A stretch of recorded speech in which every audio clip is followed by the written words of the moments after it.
open your mind. The prophet of thought. It's the new dark exodus live. D.X.L. You know.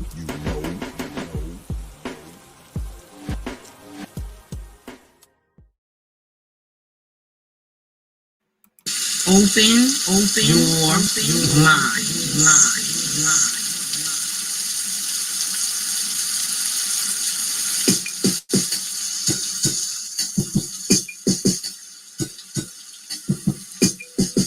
Dark exodus.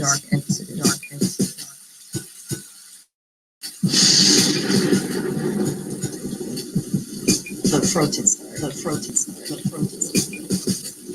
Dark exodus.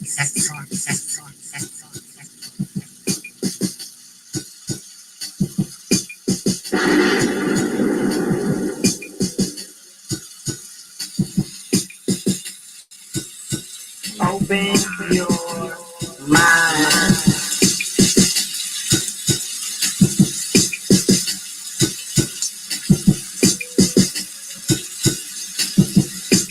You know.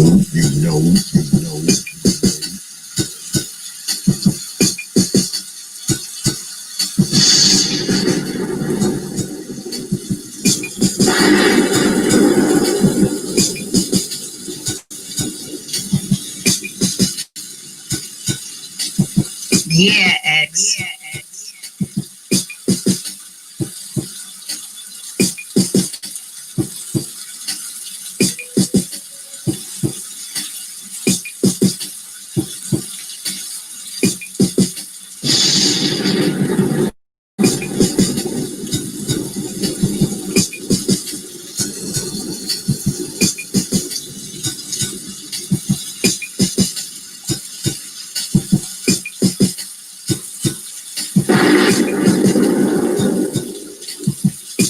Dark exodus. You know.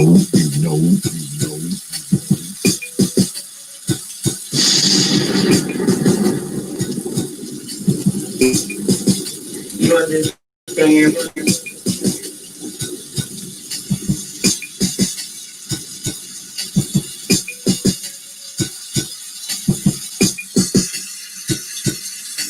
Yeah, X. Open your mind.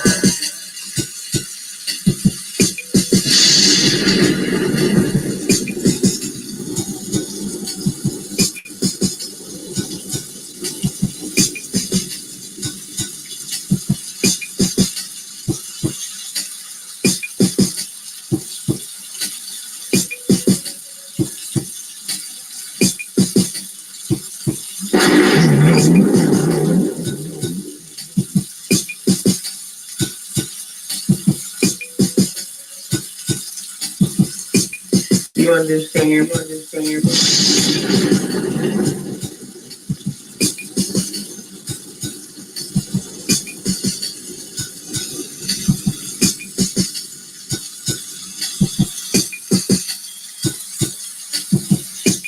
Dark exodus.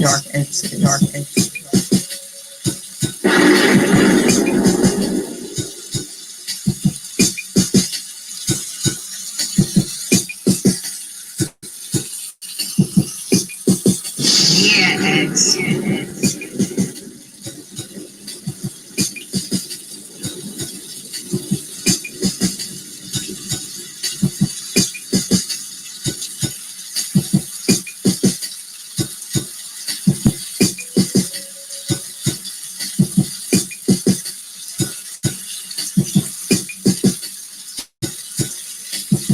You know.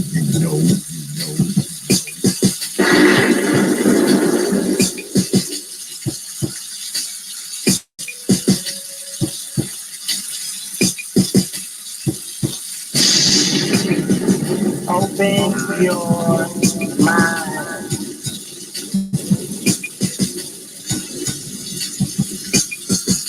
You understand?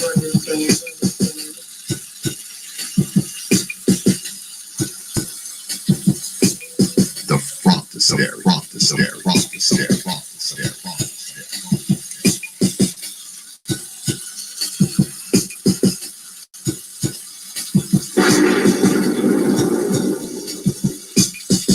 X. Yeah, X. You know.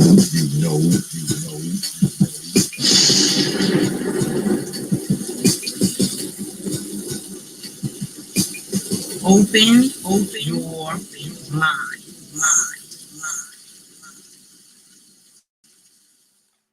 Yeah.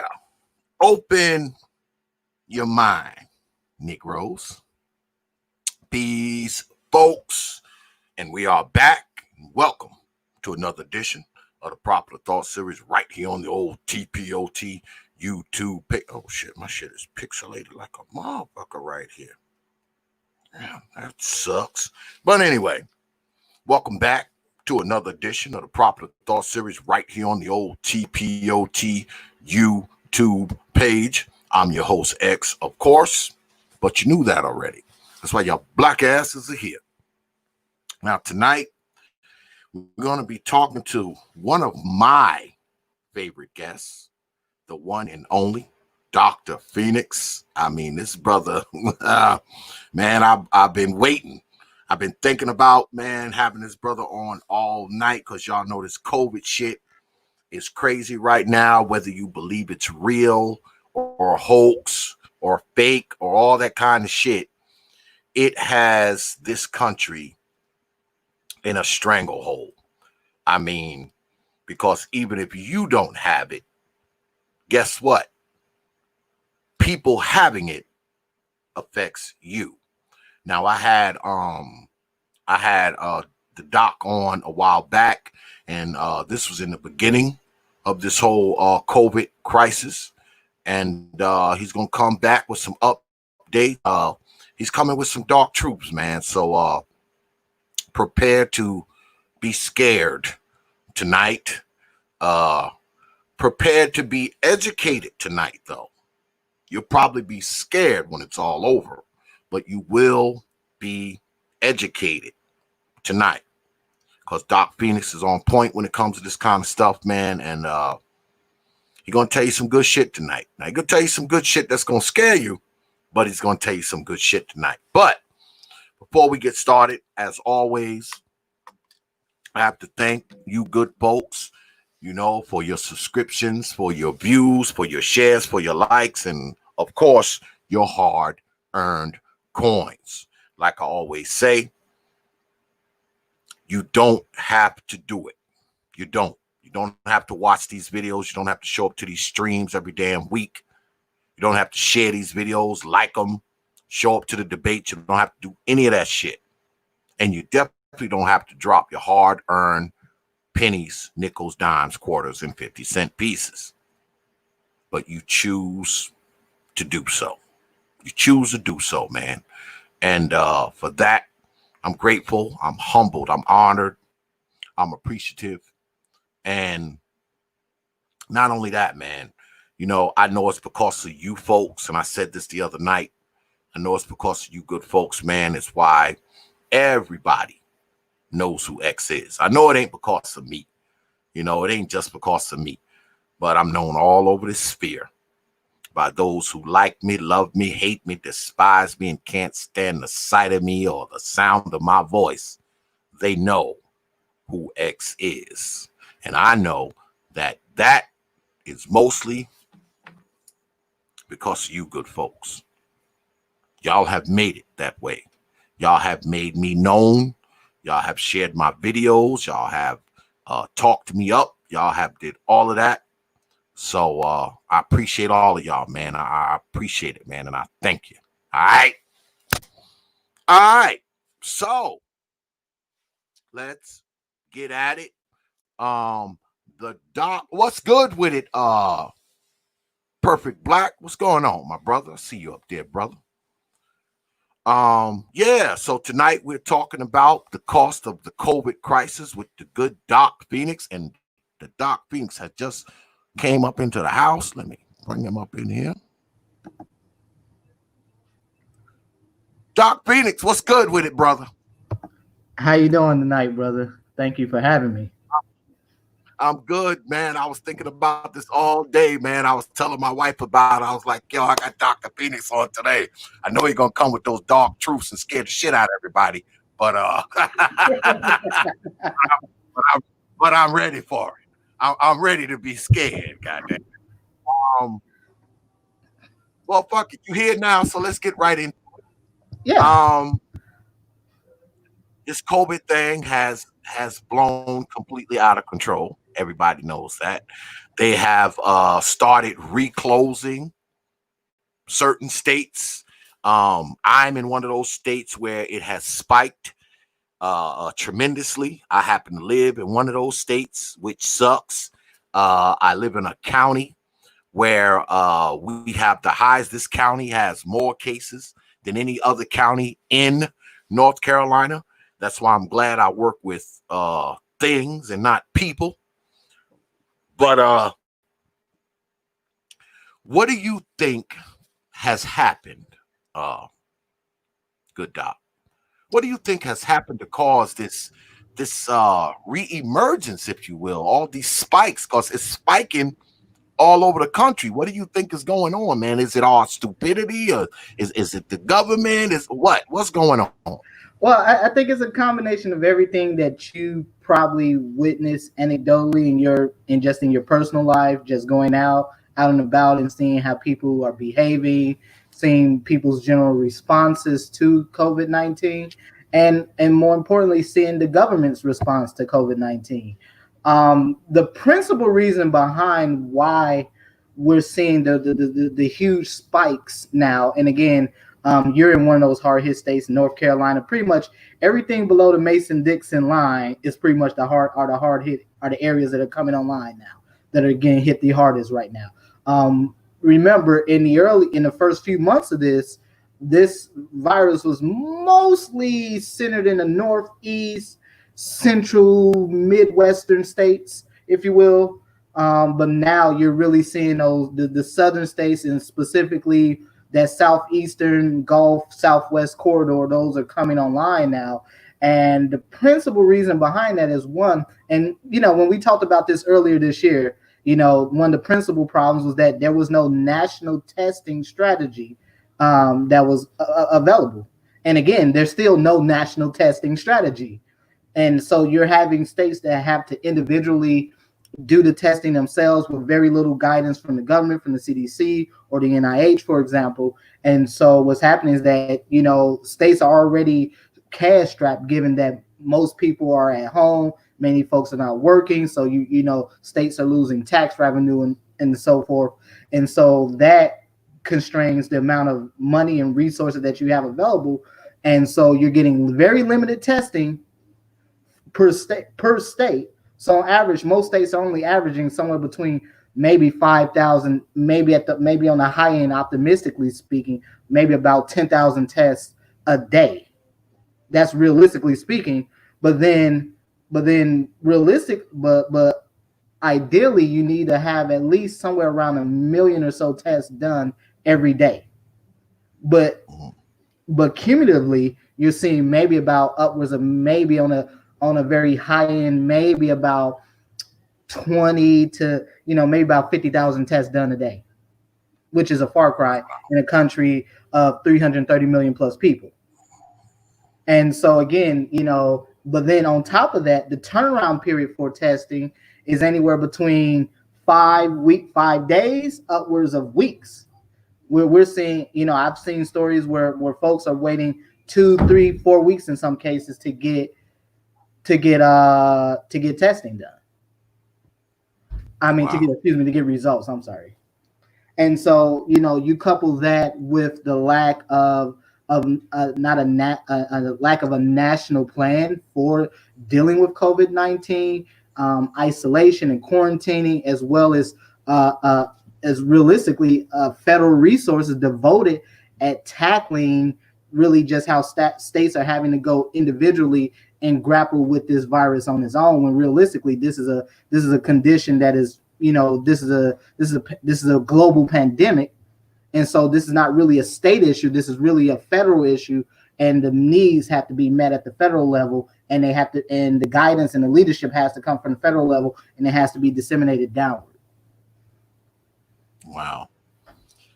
I know that there's different ways that it affects people. You know, some people get it and they have very few symptoms. Some people get it and they're hospitalized for a while. Some people get it and then they die. And I mean, why is that? Why is it that some people get it and they don't have any symptoms whatsoever? And then you got some people get it, they're in the hospital for 2 months. Then you have some people get it and 5 days later they're dead. So I mean, what is that? What is does that have to do with the differences in our immune systems? Is it exposure? Is it? I mean, what is it, Doc? I think it's a few. There's a few things going on here. One, if you get back to what I was just saying with the testing, this is part of the reason why you're seeing this explosion of cases. You have very minimum testing prior to the so-called flattening of the curve, right? So I mean, again, before, when we were hearing this, we need a flattened curve, there was still every single day you were hearing stories. There's not enough testing. There's a lack of testing. There's a lack of tests available. There's a limited number of places where people can go to get tested. People are having to wait long periods of time to get results from testing. So you couple that with the fact that, yes, one of the other major problems of COVID-19 is just really that you have upwards of almost 50% of the people infected who are asymptomatic. So what's happening now is that you're seeing community spread of the virus, meaning that it's not really these big gathering places, because again, most of these places are closed. So what you're seeing now is really community spread. People are spreading it from family member to family member, one community organization to another, church to church, churches, places where people gather as a community or in small units like families or such. You're seeing people who are asymptomatic, or people who may suspect that they have it but are not telling their family members and friends, and they're coughing and sneezing or whatever, and they're spreading it that way too. But again, in the past month or so, we've seen these major gatherings, for 4th of July, when the states, quote, start to reopen. You're seeing people packed on beaches and at theme parks and what have you. No masks, none of that. People are throwing parties, block parties, house parties, whatever party you can think of, people are having it. And so you're seeing this community spread. But fundamentally, the principal problem is that when you're dealing with COVID-19, because again, we're learning stuff every day about this virus and how it affects people, because the way it may affect me may affect you completely differently. And again, we knew earlier in this pandemic that, older people were being hit hardest, but now you're seeing the reverse of that. You're seeing it happening now with younger people 40 and under. So now the bulk of the people that are being hospitalized now are not necessarily older people, because the older people are actually taking this to heart. It's the younger people who unfortunately think that they're invincible, and and they're going out here, they're partying, they're doing, engaging in what will be considered some somewhat reckless behavior, and therefore they're comprising the major group of people who are being diagnosed and ultimately hospitalized with COVID-19. And so, however, one of the ways that, one of the things that seems to provide, at least anecdotally, what people suggest to provide, what experts say provides protection, is maybe just being young and healthy. So generally, younger, healthier people, less likely to die from it, less likely to have severe complications from it. However, the other part of that is that if let's say you're a person that works in healthcare, you're a nurse or you're a physician or whatever, respiratory therapist, whatever you are, if you're working with COVID-19, you're being exposed to higher concentrations of the virus, which means that if you do get infected, you're more likely to get severe complications, because by virtue of what you do for a living as an occupation, you're being exposed to higher concentrations of that virus.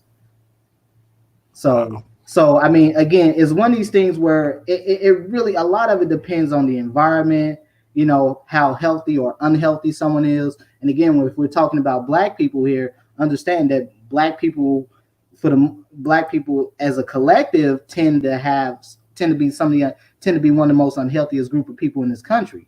So whether you're dealing with folks who are, again, when we look at the big, some of the big three diseases out here: hypertension, cardiovascular disease, heart disease, diabetes. These folks with these particular conditions are the ones who are most likely to experience severe complications of COVID-19, leading ultimately to hospitalization and maybe even being intubated on a ventilator. Wow.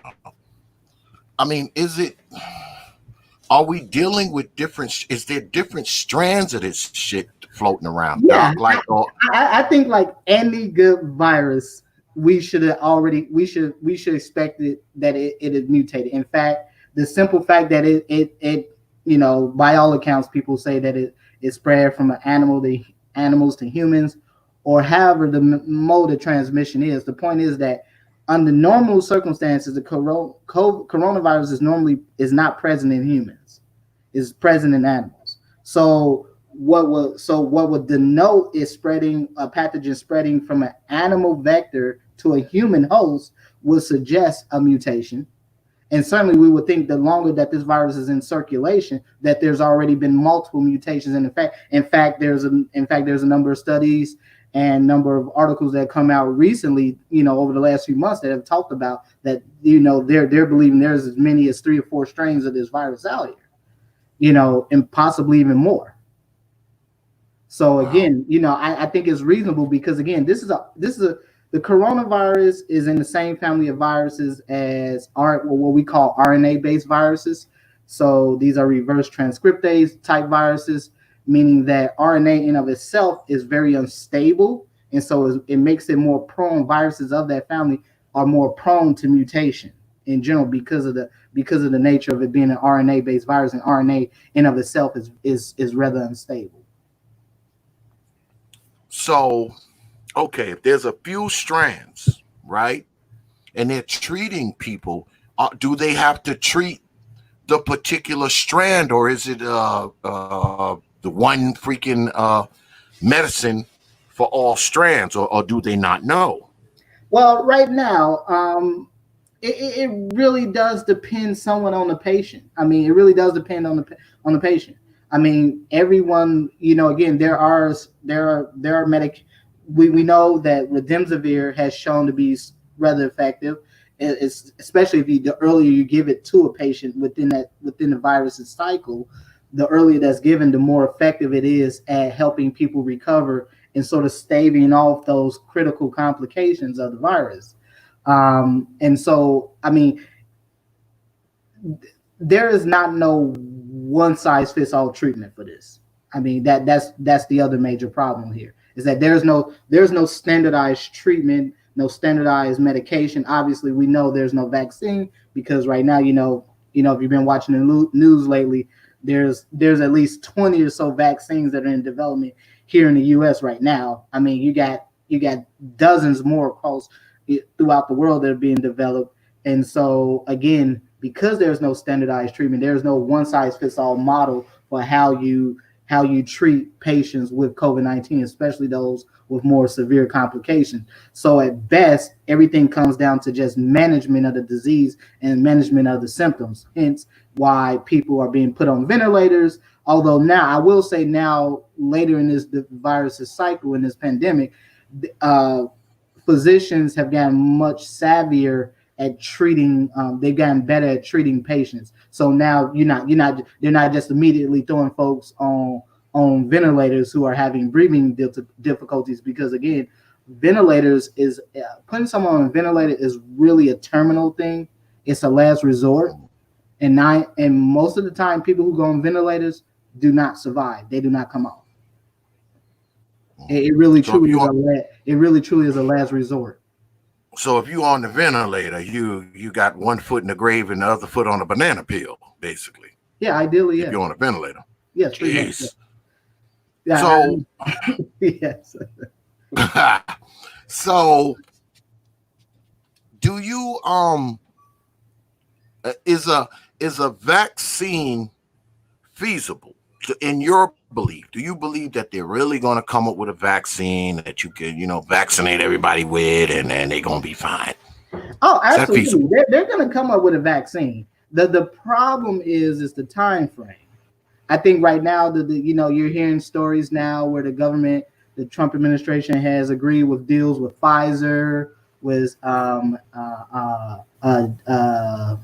Johnson and Johnson, Moderna for vaccines. Now again, these are just deals that they put together for when they do actually develop the vaccine. Because these vaccines are right now, they're in trials, they're going through clinical trials, so they're on human trials.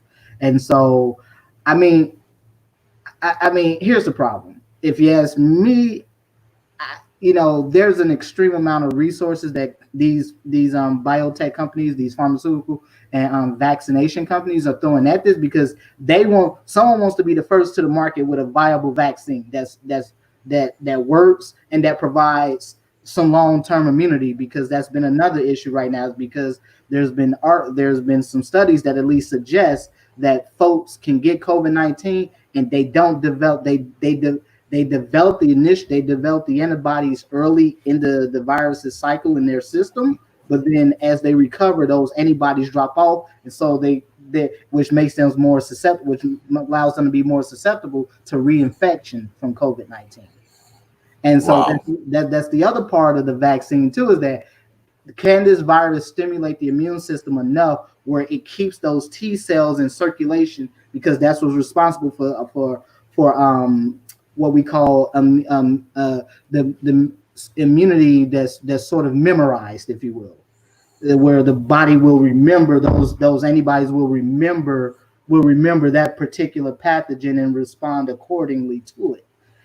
But the problem is that those antibodies in many patients in many studies have shown to drop off rather quickly after they've recovered from infection. So the hope is that with a vaccine is that you get a vaccine that can contribute to long-term immunity, at least a year. Not something that may give you immunity for a few months or so. Mm.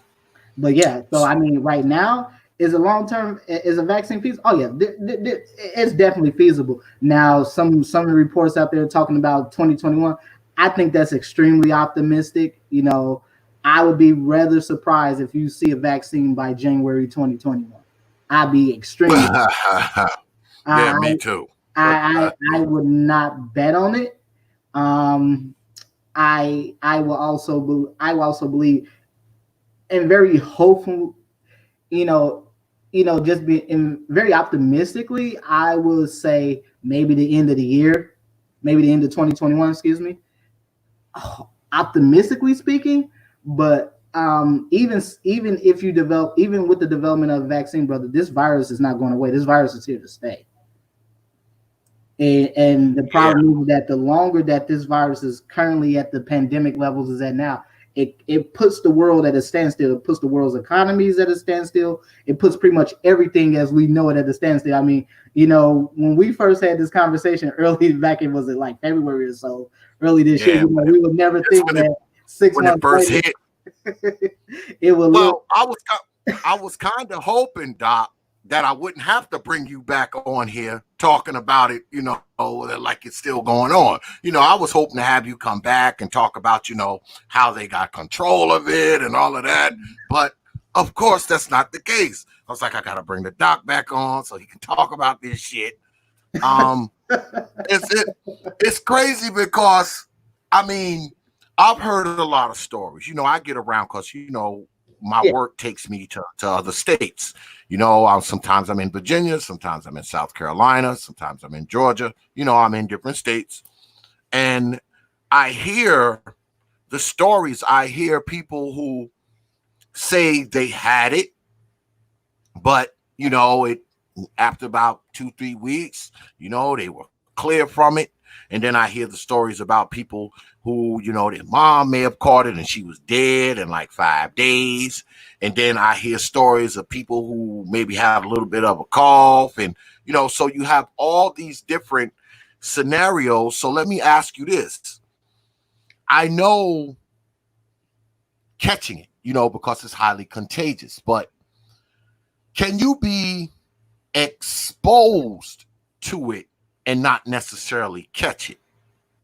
If I'm phrasing that right, can you be exposed to it, but not catch it per se? Is that possible? I would think there is. Again, I think so much about this virus is relatively unknown.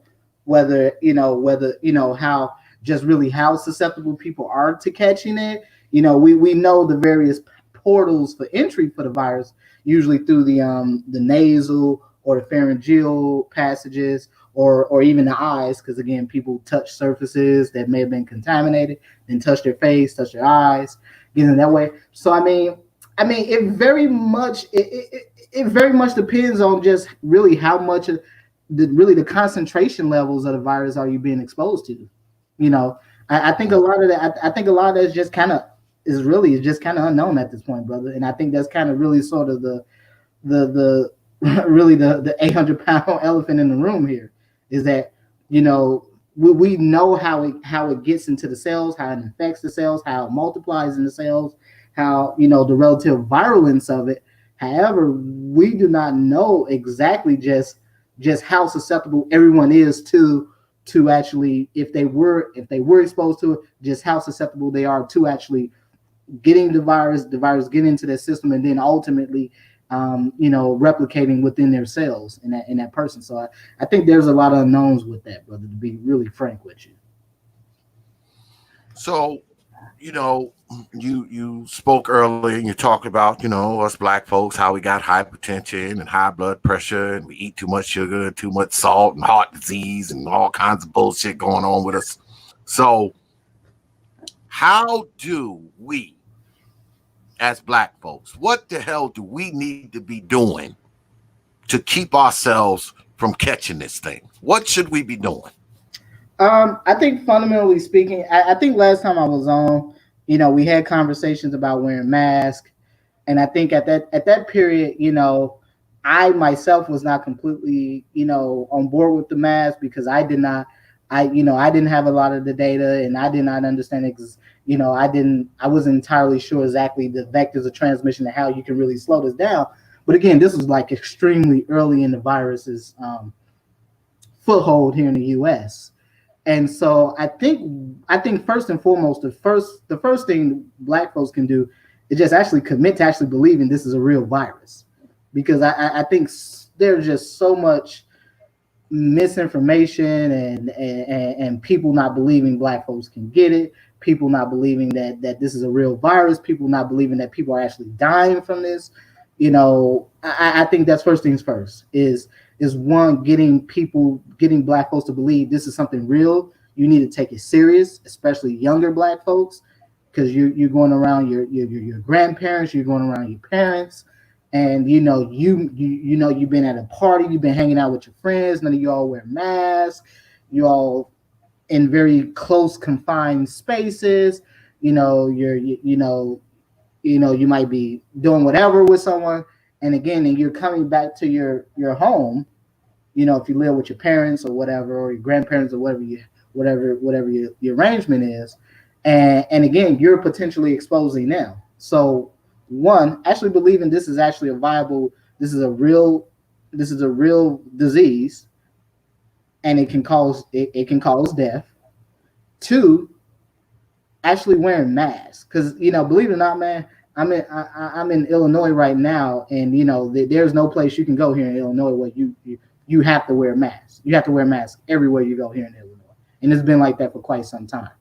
But Illinois is also one of the states where you're starting to see the numbers creep up, but it's not nowhere near the scale of what you're seeing happening like in North Carolina, Arizona, or Texas, or California, anything like that. But again, there's even here, you still have folks don't want to wear masks in public. Oh, it's my right to wear a mask, but it's also your right to make sure you don't. It's just good civility to just wear a mask to make sure that maybe if you do have it, that you're not passing it on to other people. Exactly. And I think that's the other part. Yeah, wearing a mask. Wearing a mask is the second big one. Three. I think for the third one, I think part of what goes on with black people is that Black people don't take, as a just anecdotally, as a collective, Black people don't take illness in general serious. You don't take chronic conditions seriously. Black folks are overrepresented in the major chronic conditions in this country: cancer, cardiovascular disease, hypertension, diabetes, liver disease. And so you think of stuff like that, and you think about just how these chronic conditions make you far more susceptible to the coronavirus, and more importantly, more susceptible to severe and potentially fatal complications of the coronavirus.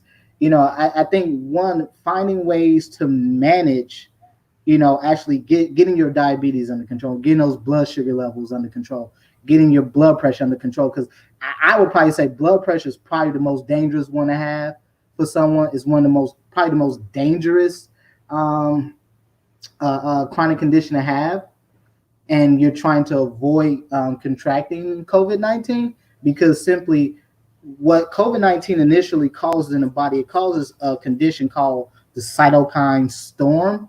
And what the cytokine storm is basically, these are proteins that are responsible for cell signaling. And so these proteins are also involved with the ACE2 receptor. So this is your angiotensin converting enzyme. This is found in the lungs, found in the kidneys. Again, these are principal areas that are responsible for regulating blood pressure.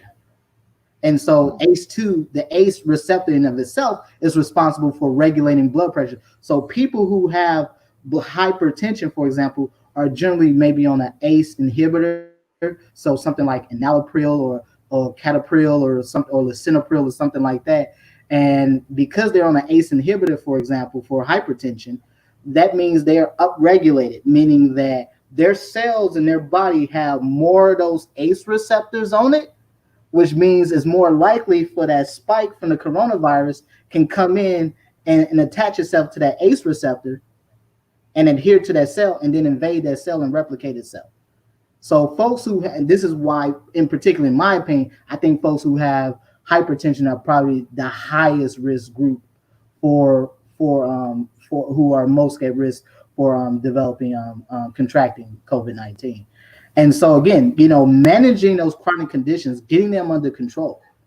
And again, I think part of, a huge part of what's been going on, what this virus has managed to do, is really expose a lot of those health inequities within America. Certainly as we see it among Black people, where we're seeing Black folks have not traditionally have access to primary care, who are typically underinsured or not insured, and in particular, elderly Black people tend to be most at risk.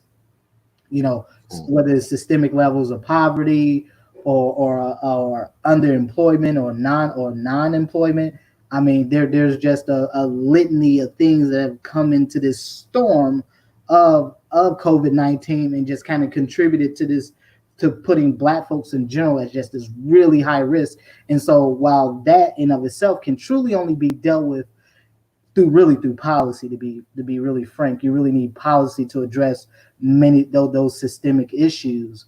But where Black people themselves can do good is that actually committing to going to getting tested. Even if you don't think you've been exposed to it, you should just get tested just for your own knowledge. Certainly if you live in a home, you have children. In the last few months, you've seen there were a number of stories and articles coming out. You had a lot of children dying, a lot of children presenting with a condition called Kawasaki's disease, which is most notable by a strawberry colored tongue, and it's a blood clotting disorder in children, but it's very rare. But this was being caused by children who were being exposed to COVID-19. Wow. And so why is that? I don't mean to interrupt you, but why is that? Why is it that I mean, is this because of a different strand, or is it because of the child's immune system that they're getting this Kawasaki disease now, and some of the kids are dying from it and things like that? Why is that happening? Why are they just not, getting the COVID and getting sick or whatever? Why are they developing, something else? Well, because any virus opens you up to secondary infections and secondary bacterial and or viral infections. So what we're seeing with a lot of folks are developing all kinds of conditions, whether it's something that looks like disseminated intravascular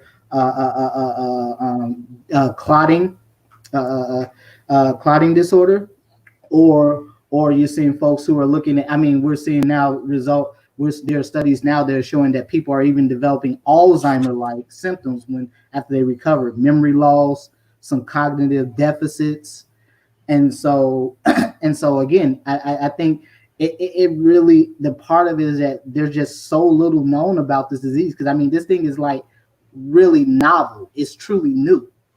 It's something that we really have not seen in our lifetime. I mean, we've seen other versions of the coronavirus, as in SARS-1, what you saw in China in the early 2000s. Then you saw another version of it in the Middle East and back in '08 with MERS, with Middle East respiratory syndrome.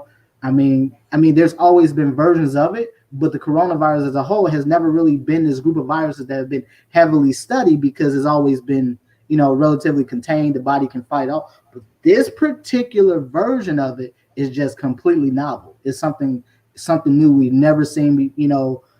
Scientists have never seen this before. Physicians, nurses have never seen this before. And so, yeah.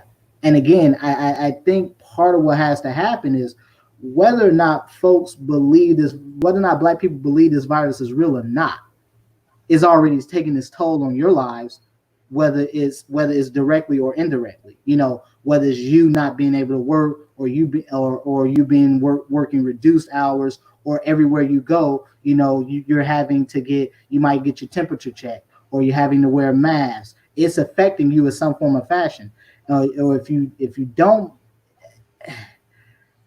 I guess the very interest. I guess the best way to put this is that, to answer your question, really is that we really don't know exactly what's really happening, all the various things that happen. But this virus does follow some very general principles of any infection.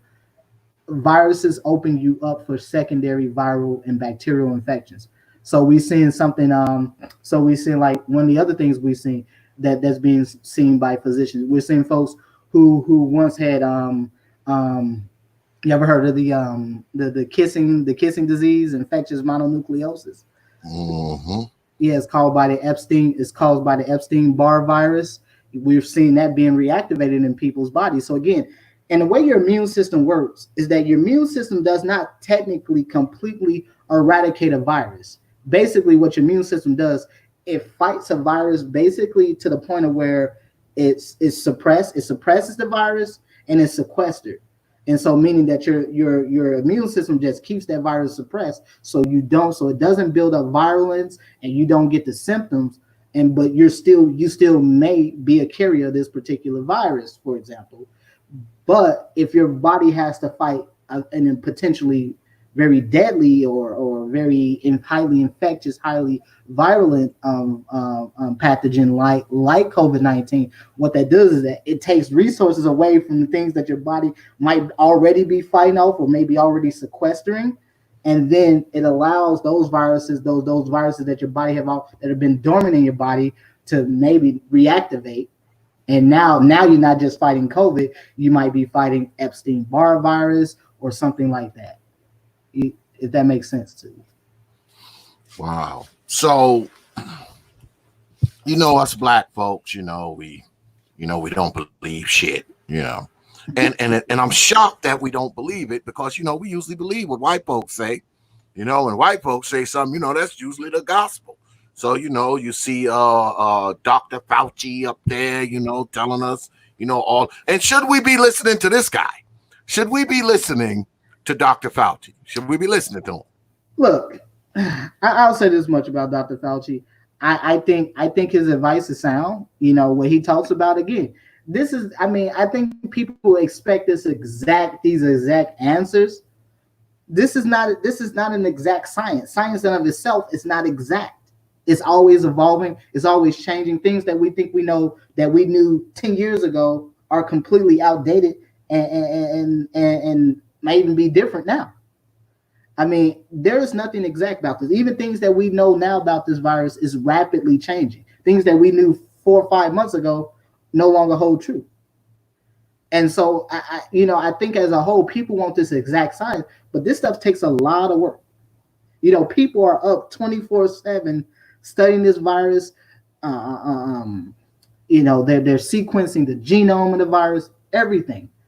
And so no, everything is all part of this learning process. You don't go to school and you just automatically know how to do linear equations. You don't have to do you don't know how to do a slope intercept. You don't know how to do that. This is something you build up to, and it's the same thing with this. We have a general base of knowledge of the coronavirus, but every coronavirus is different. Every virus is different. Every bacteria is different. Just like the flu is different from year to year. The flu, we know general things that the flu does, which also goes into what I was going to mention too, since we're talking about the flu. I mean, we're seeing sort of a perfect storm of things happening in this country as of late. Yeah. Whether it's issues around police violence, this country in general is very unstable as a whole right now. Yes. We're probably Yes. at one of the most unstable times in this country's history. And right now you in the backdrop you have this COVID-19 pandemic, but on top of that, we're about to go into the fall here in the next couple months. And so what's happening in the fall and the winter months? Flu. And so you're going to have this double whammy of the flu and COVID-19. The flu by itself every year, brother, kills upwards of 50,000 people here in America every year. Yeah. By itself. Yeah. Plus, you get the double whammy of COVID-19, which very much resembles like a really bad flu. So we're looking at something. We're looking at a period where you're already seeing healthcare systems really being stressed and taxed, especially in these really hard hit areas now. But come over the next few months, it's only going to get worse, brother. It's only going to get worse. Is it possible to have the flu and COVID at the same time? Is that possible to have both of them? I'm not entirely sure. I'll be honest with you. I'm not entirely sure about that one. I will probably err on the side of no. But I will say we've seen stranger things here. There's certainly been a lot of strange things here. I mean, again, we typically it is possible to have concurrent viruses. Mm-hmm. But again, COVID-19 very much acts like the flu. And so I will at least say that probably no, but hey, all things are possible, man. We certainly seen some strange things in this year alone. I mean, again, I don't think we would have ever expected that, when you and I first had this conversation back in February, that that here we are 6 months later, and and the world is completely upside down on its head. Yeah, man. I mean, when we spoke at the top of the year, I can't say that I saw all of this coming. I don't think I mean, I didn't see it getting, because I've always been one to say, I always said when I first talked about them, like, black folks, we're going to get through this, just be careful, wash your hands, wear your mask, stay away from folks. That was my line, like every week we're going to get through this, folks, just wash your hands, stay away from folks, don't be letting people cough and breathe and sneeze on you, that kind of thing. But here we are 4 or 5 months down the road, man. And it's crazy. I know I live in one of those hot spots. I mean, where I live, This county has more cases. Well, it's always been like that. the county that I live in, this is the hot spot of the state. I have been fortunate, because of what I do for a living. I don't deal with a lot of people. Um, I've had to change. I've had to change how I operate.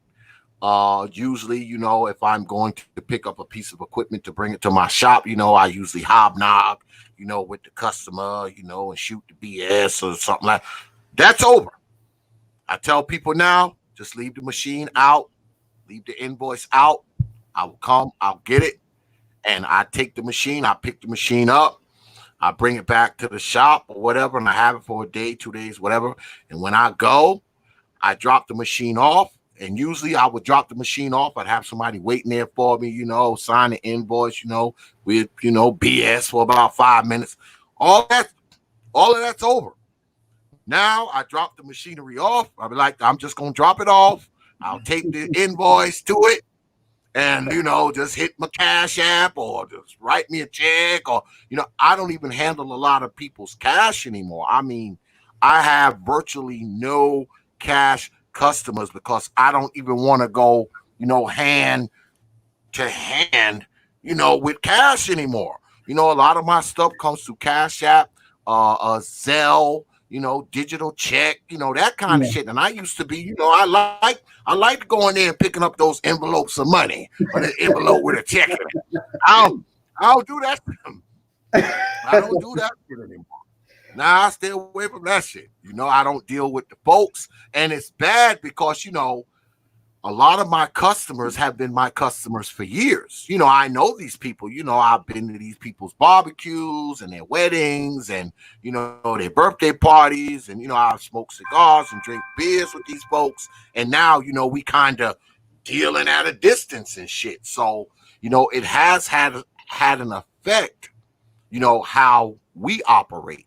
How we operate in our business because, everything's like no contact now. You don't shake hands. You don't do any of that stuff anymore. So it kind of makes the business really impersonal. And, my business is always like a personal business, especially with customers that I've known for a while. I got customers who, they've been with me ever since I started this thing. They've been with me for 6 years. And now, when I come there, I don't even shake their damn hand. I don't even want to see them. I don't even want to see them. God damn it, just leave it out. I'll pick it up and I'll call you. Yeah, I'll call you. And when I come back, I'm going to drop it off and I'll call you and let you know that it's sitting out there in front of the building. We ain't touching, we ain't talking, we ain't breathing on each other, we ain't doing none of that shit. No. So it has affected me, but I have been fortunate because, see, the industry that I'm in is COVID proof. I mean, I know a lot of brothers, man, who their shit was totally shut down. I mean, they shut my wife's shop down. My wife is she's a medical esthetician. All right, she does medical aesthetics. Oh, so she do like Botox injections and all that stuff. Yes, tattoo removal, facials, all that shit. They cut that shit right down. They just opened that back up in May, but they have her under X amount of capacity. She can only have X amount of people there. Everybody has to wear a mask, because all that shit is regulated through the state. So, but me, they didn't fuck with me at all. I mean, I didn't come to my shop and they had, one of them notices on the door, from the state. They ain't fuck with me at all. I mean, so I kept on working like nothing was happening all this time. Since the last time we spoke, ain't shit changed for me. In fact, shit picked up. So I haven't, what's good, D.E. Raptor, I see you up there. I haven't felt it like that. I've had to change the way I operate my business, of course, but as far as the mask thing goes, I mean, what we do, we wear military grade N95s anyway, when we do sandblasting and metal fabrication and shit like that. So when that shit hit, I had a bunch of them shits on deck in the shop anyway. So, I didn't have to scramble, let me find a mask or no shit like that. But I mean, it's affected me to the point where, like, when I go to my suppliers, though, like when I go to the warehouse to pick up supplies, they don't let you in the warehouse anymore. You have to fill out a sheet. You have to fill out a sheet, Call in there. Tell them you got the sheet filled out. They come, get the sheet. You know, and some of the guys come out, they have on like hazmat suits and shit. Like, you know, they have on like the fucking beekeeper suit. And they come out, you know, they take the invoice and, you know, they go in there and, you know, they bring shit out, you know, and then, you know, you fill out the paperwork and pay or your credit card or whatever. Yeah, they don't even let you go in that motherfucker no more. Yeah, you ain't allowed to come in there. I mean, it's affected me that way, but it hasn't affected my business at all. I mean, it really hasn't. And like I said, I know brothers, man, who had barbershops and, you know, well, my businesses barber, like that. well, my That shit was barber, done. well, my barber, he was shut down for a few months, for about 3 months or so. I was typically going to see him I'm seeing him by appointment only now. So, and I think that's true of pretty much every brother that's getting a haircut from their barber these days. Yeah, man. And they're about to reclose everything. Everything's about to shut down again. We're going back to that. And again, I think this is part of the problem. You know, really, this part of this problem that we see with black folks. Black folks just really don't believe this stuff is real. And the problem is that when you look at the numbers, when you look at the data on who's truly been affected by this virus, is black folks are sitting right there at the top. Yeah. You know, and whether the folks who have died the most from this in many of these major cities are black, although in your area, I'm pretty sure it's Latinos in your area. Mm-hmm. Yes, it is. Quite a few. They're taking over. They're taking over. And again, you know, the problem is that black folks are being overrepresented as the people who are being most impacted by this virus, whether they're the people who are contracting it and ultimately the fatalities, or they're the ones who are being most affected by the economic stress of this virus. The folks, because again, most of these if you have low skilled retail jobs, service industry jobs, these are mostly occupied by black folks. Mm-hmm. And so for someone like you that's a mechanical engineer and you operating on heavy machinery and stuff, the world keeps going. Things still need to be fixed. Yeah. Machines still need to be fixed. Heavy machinery needs to be fixed. So that you're safe. But for folks that, you know, like for example, you mentioned your wife with her medical as a medical esthetician, again, those are optional things. Good business to have because I mean her shit was shut down quick. Yeah. Because she came to the shop and they had the big ass fucking thing on there with the skates ceiling. This business is closed, goddamn it. I was like, God damn, had me nervous because I'm like, damn, am I going to go to my shit tomorrow and see one of those? Yeah. Well, the nature of what she does. She's a medical esthetician, so she's right in people's faces. You know. Yeah. You know, she's very close proximity to people. You know, she's in their faces. She's breathing on them. They're breathing on her. She's doing injections. Yeah. So again, you know, it's just fairly high risk for her and for her clients. But in general, you know, black folks, you know, they work in many of these jobs, many of these retail service industry jobs. You know, the hotels,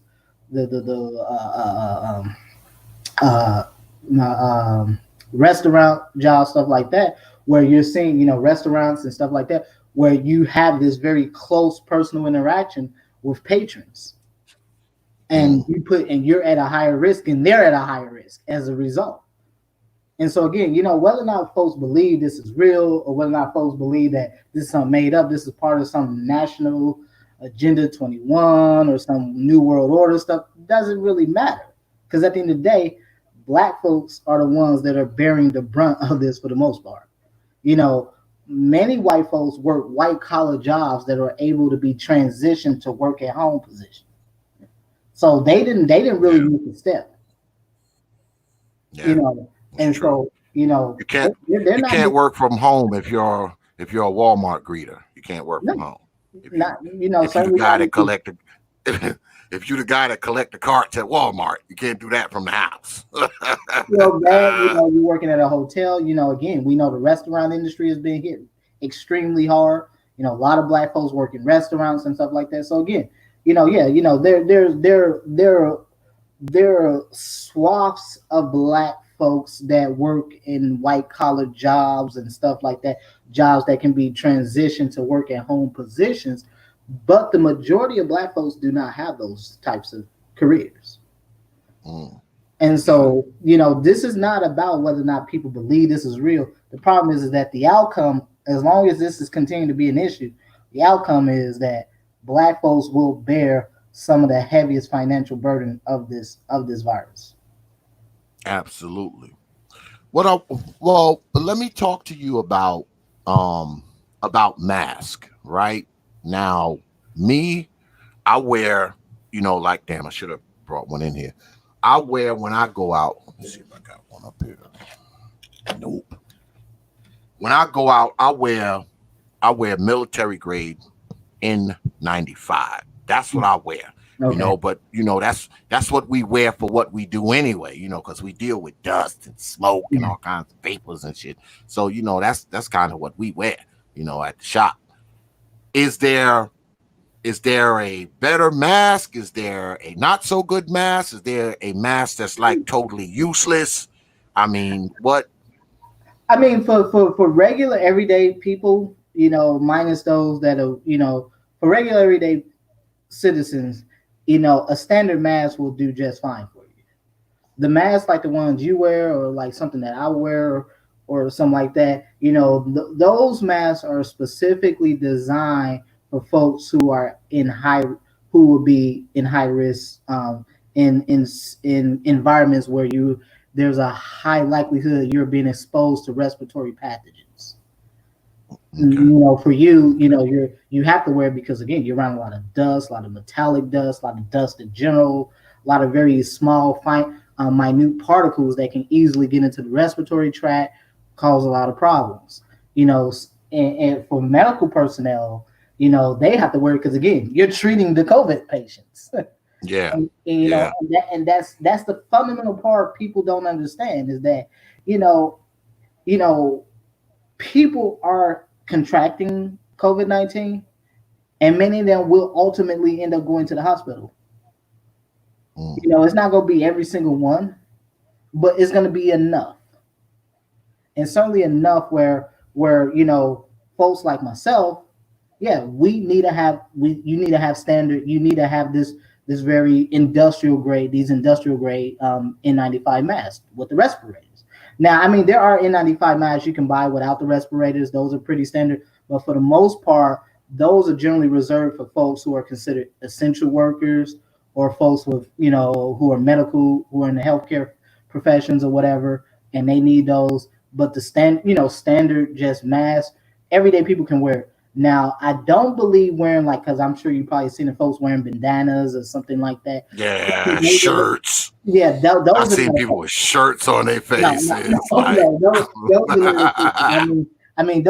are really not effective because the material shirts, t-shirts, bandanas, those aren't designed to really filter out anything. They're not designed to block or prevent anything from passing through or getting out, whatever. No, but even just a standard mask are made of materials that are designed to somewhat filter out, not 100%, but it does do a decent job at making sure that you don't breathe stuff out. And that's the whole point. Like if you ever seen when folks are undergoing surgery and you see the physicians and the surgeons and the nurses and all those folks in the operating room, everyone wears masks. Why? Because it prevents you from spreading, if you have something, to a person that is they're in surgery. So by virtue of you cutting them open, they're at a high risk for being exposed to bacteria. So a lot of that can just come from you just breathing on that. Yeah. And so that's so for everyday people, a regular mask works just fine. You don't need an N95 or anything like that. No, just a standard, surgical mask or anything like that works just fine. The N95 are really for folks who work in industries where you're going to be exposed to respiratory irritants and pathogens and stuff like that. So. Okay. So you hear that, folks? Just get you a regular mask. Don't try to get the shit that we wear. Well, You good know, luck you trying to don't find you them don't need anywhere. You can find them anywhere. And I'm pretty sure most places are not selling them unless you're you're in a heavy industry or you're in a healthcare field. hmm So I'm Yeah, pretty because me, I have to order mine. I yeah. can't go nowhere and find them. And when I order them, they usually back ordered a good 2-3 weeks. But see, I have plenty of them, so them being back ordered 2 or 3 weeks doesn't really bother me because me, my guys, Yeah. I give my wife, I make sure she have at least 4 or 5 of them. Because she is not allowed to leave this fucking house without that mask on. Goddamn, she's not allowed. Leave this out. I see that mask off your face, boy. We got problems, lady. Yeah, we got problems. She got that mask on, goddamn it, because she got like 5 of them, goddamn it. I make sure she have at least 4 or 5 of them. So okay, I heard, and I haven't heard this from him. I only heard it one time. I'm gonna talk about Fauci, Dr. Fauci. He said this a while back. I think he said this in the end of February or the beginning of March. He hasn't said it since though. He said all of us are going to catch this thing. Now, and I have it recorded too. I have it recorded. I was like, oh my God, I can't believe he said that shit.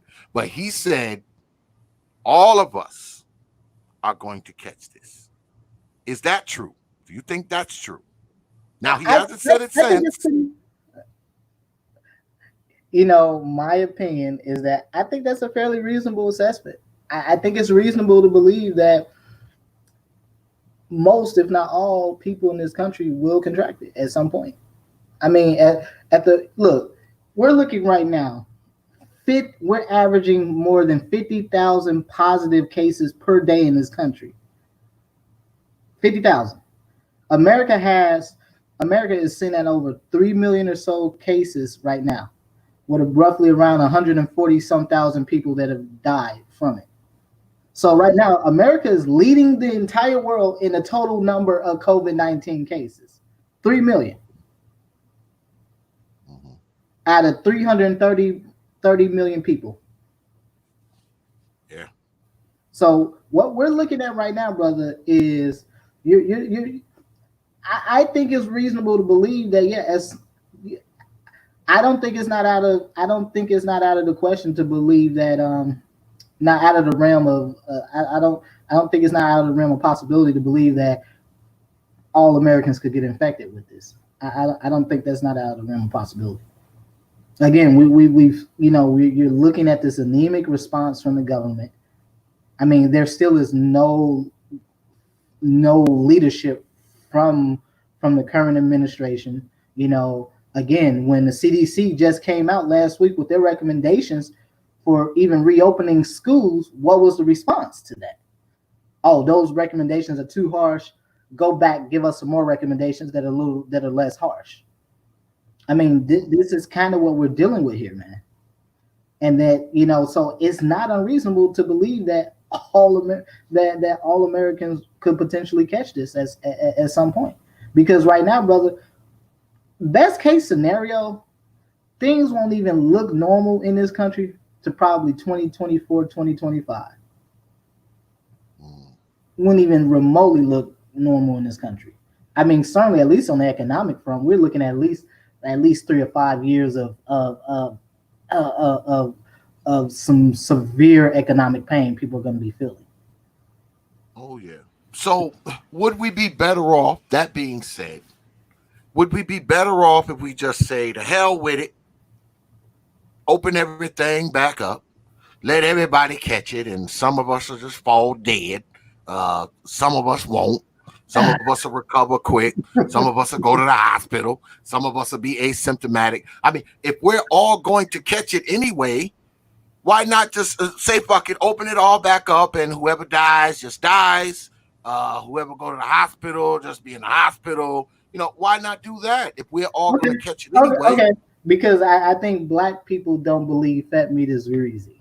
Let's do this. If we did that, okay, let's just say we turn this into the Wild West. Okay, let's open this back up. Everybody gets it. Who do you think are going to be good percentage of the patients sent in the hospitals. It's gonna be us. Yeah.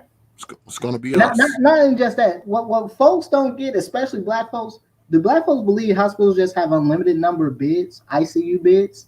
Again, you have various wings of a hospital, various departments within a hospital for a reason. You have ambulatory parts of a hospital, you have ICUs. And ICUs are designed for the most critically ill people, hence intensive care. Yeah. How can you have, okay, we get 330 million people all infected. Let's just say you only got 10% of those people who actually go critical. You're still looking at, brother, you're still looking at upwards of around 30 million people. You don't have 30 million goddamn beds. Yeah, that's true. That's true. But to be This honest with you, country Doc, only has about a little. I'm all for winging it. Me personally, I'm like, let's just open everything up. The people who wear masks will have some protection. Of course, you'll have fools who won't wear the shit, and they'll catch it, and some of them will die. So we just go ahead and let all those people catch it who too stupid to protect themselves, and just go on. Just move on. Just move on with our lives. God damn it, just move on. And not only that, another thing I want to ask you. Now, they have all these cases in the United States, right? Yes. Now, are they still counting the people from when it first happened, like in January, February, because some of those people recovered? So all those millions of cases that we have all over the world, are those cases just being piled on, like say the people who had it in February or March, right? Are they still on that list even though they've had it, they've recovered or got out of the hospital and came home? So why aren't they listing the recovery stats as opposed to just keep piling up the numbers? Because I believe, right, some of those people within those numbers had it, got better, and went on with their lives. So why are they not adjusting it, quantifying it for the people who have had it and recovered? I mean, they show the people who died. So even with that, you should be subtracting those people from the case number, because those people, they don't have it anymore. They're in the freaking ground. So shouldn't they be subtracted from that number? No, and here's the reason why. Because you have this infectious rate, and again, because if you do that, you completely skew the numbers. Because here's the problem: they all had COVID-19. Okay. So irrespective of whether they recovered or didn't recover and ultimately passed, the problem is that they're still in those numbers of people who had COVID-19. Now, do they go into separate categories for people who recovered? Yes, absolutely. Do they go into categories for people who didn't recover and passed away? Yes, and this actually goes back to what you just asked a few minutes ago, about just opening this all up. So, at the height of this, at the initial height, back in April, May of this year, we were seeing morgues overflowing in hospitals. No, not enough spaces.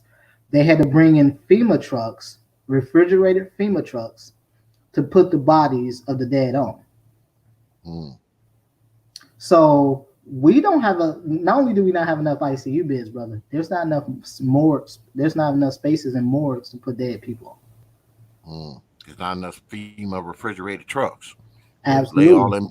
Lay all them bodies in there. Absolutely. I mean, this thing is so crazy. I mean, I'm just glad that I don't have little children, but I do have grandchildren. And, I talk, to my sons and daughters about this shit all the time. Watch them little babies, be careful what you do so you don't bring it home to them, et cetera, et cetera. Mm-hmm. And I'm just glad I don't have little kids running around that I have to worry about, because I'd be ready to pick them up and take them somewhere. If someone wants to run Doc, figuratively, hypothetically, if someone wants to run from this thing, where is the safest place to be from this virus right now? Where is the safest place to be? If to be really frank with you, it's probably the Asian countries. We've been hearing all the crazy stuff in the news lately with America and China, for example. But right now, the Asian countries, Singapore, Taiwan, South Korea, those countries have been excellent at suppressing the virus.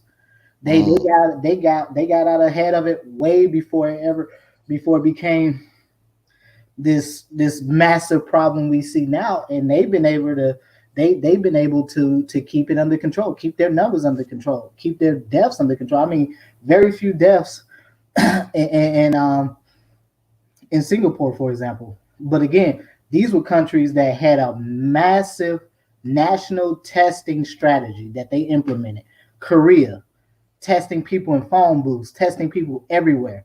Same thing with Singapore. Even in China, you saw it. I mean, they were testing people by the hundreds of thousands.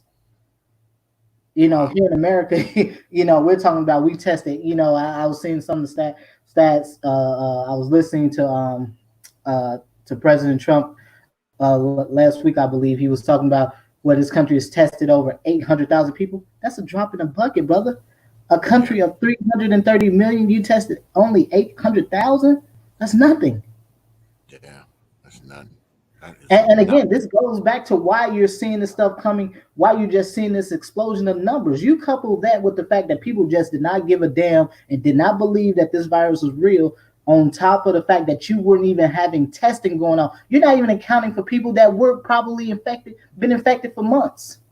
Just never knew. Yeah. Were infected for weeks. Just didn't know. And so now we just seen it. What do we saw? We saw that July 4th weekend come around, and as soon as that weekend passed, a week later, bam, this explosion. You just saw this explosion a week and a half later. So you are more likely. Let me ask you this, because I've heard this, so I'm gonna ask you.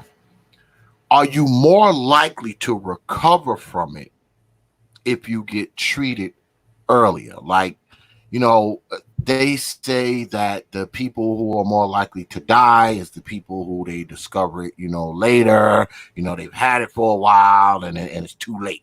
And I already know what you're about to get at, brother. And I'm glad that you mentioned that, because that you just mentioned something that's very important.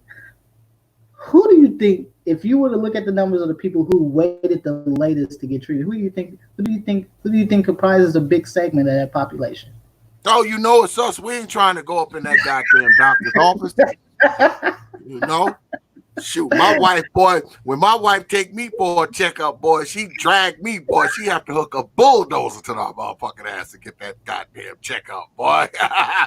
I'll be not trying to go up in there, especially now. Yeah. All right. I mean, a lot of people. Well, let me ask you this: because you talked about checking your hypertension and your high blood pressure and all that kind of shit.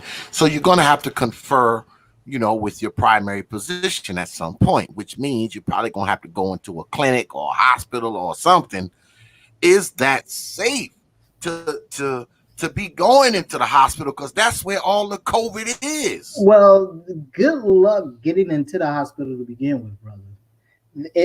You're not going to get into the hospital unless you're damn near dying. Like, unless you're short of breath and you have obvious COVID-19 symptoms, and you're in some form of respiratory distress, you're not going to get into the hospital. Even just seeing your primary care provider, many of your primary care providers are shutting shop. Because they're even having to scale back the people they see. And because many of them are being pulled to the hospital. Many of your internists, your family practice docs, they're being pulled. Many of them were being pulled to hospitals to help out in the ICUs, because you did not have enough hands to treat just the sheer numbers of people, experiencing complications of COVID-19. So Wow. I mean, part of what we're seeing here, brother, is just a simple fact that, you know, for Black folks, life still goes on. Black folks still gonna, just because COVID-19 happened doesn't mean that you just somehow you're still not a diabetic. You still don't have hypertension. You still don't have cardiovascular disease or cancer or something like that. That stuff still goes on. And this is part of what makes really the response of just people exercising good civic behavior so important. Because again, if you don't give a damn about whether or not you think this virus is real or whether or not you can get infected or not, the problem is that you have to now when you get sick, or if you get, or your illness gets serious enough, you have to go to the hospital. You're diverting resources away from people who would need stuff like chemotherapy, who might need surgeries, folks who might be diabetic. They need to see their primary care provider. All of this gets diverted from somewhere. You have to take something from somewhere and put it somewhere else. And that's part of what just being a good citizen, just doing your civic duty mean, is that you have to actually believe this is real. Yeah. There is no in between. There is no magical thing that's gonna fix this, that's gonna make this you're gonna wake up tomorrow and everything is just gonna be normal, because this is the new normal. Yeah. And Yeah, unfortunately for a I lot was of Black just about people, to ask that. Is this the new normal? And you already answered. if you go back to that, what we did earlier this year, and you go back there and listen to that, I said this was the new normal. Yeah. And Yeah, you did. You this, did. this You is the did. normal, brother. This going Look, brother. There is nothing, whether, and I keep saying this because I think a huge part of what we're up against here, for folks like myself, folks who are scientists and epidemiologists, and what folks like myself up against, we're up against trying to deal with the misinformation. We're up against trying to deal with people who are who are just skeptical. And again, Black folks have their reason to be skeptical, but again, here's the problem: if you're overrepresented in the cases and the deaths, something's wrong here, and you're only 12% of the population. Yeah. If you remember back in April and May when they were talking about some of the hardest hit cities, New York, Chicago, LA, who was in Chicago alone, Black folks in April were over 70% of the deaths. In Milwaukee, Wisconsin, Black folks are most of the cases and 70% of the fatalities. I mean, so something is inherently wrong here.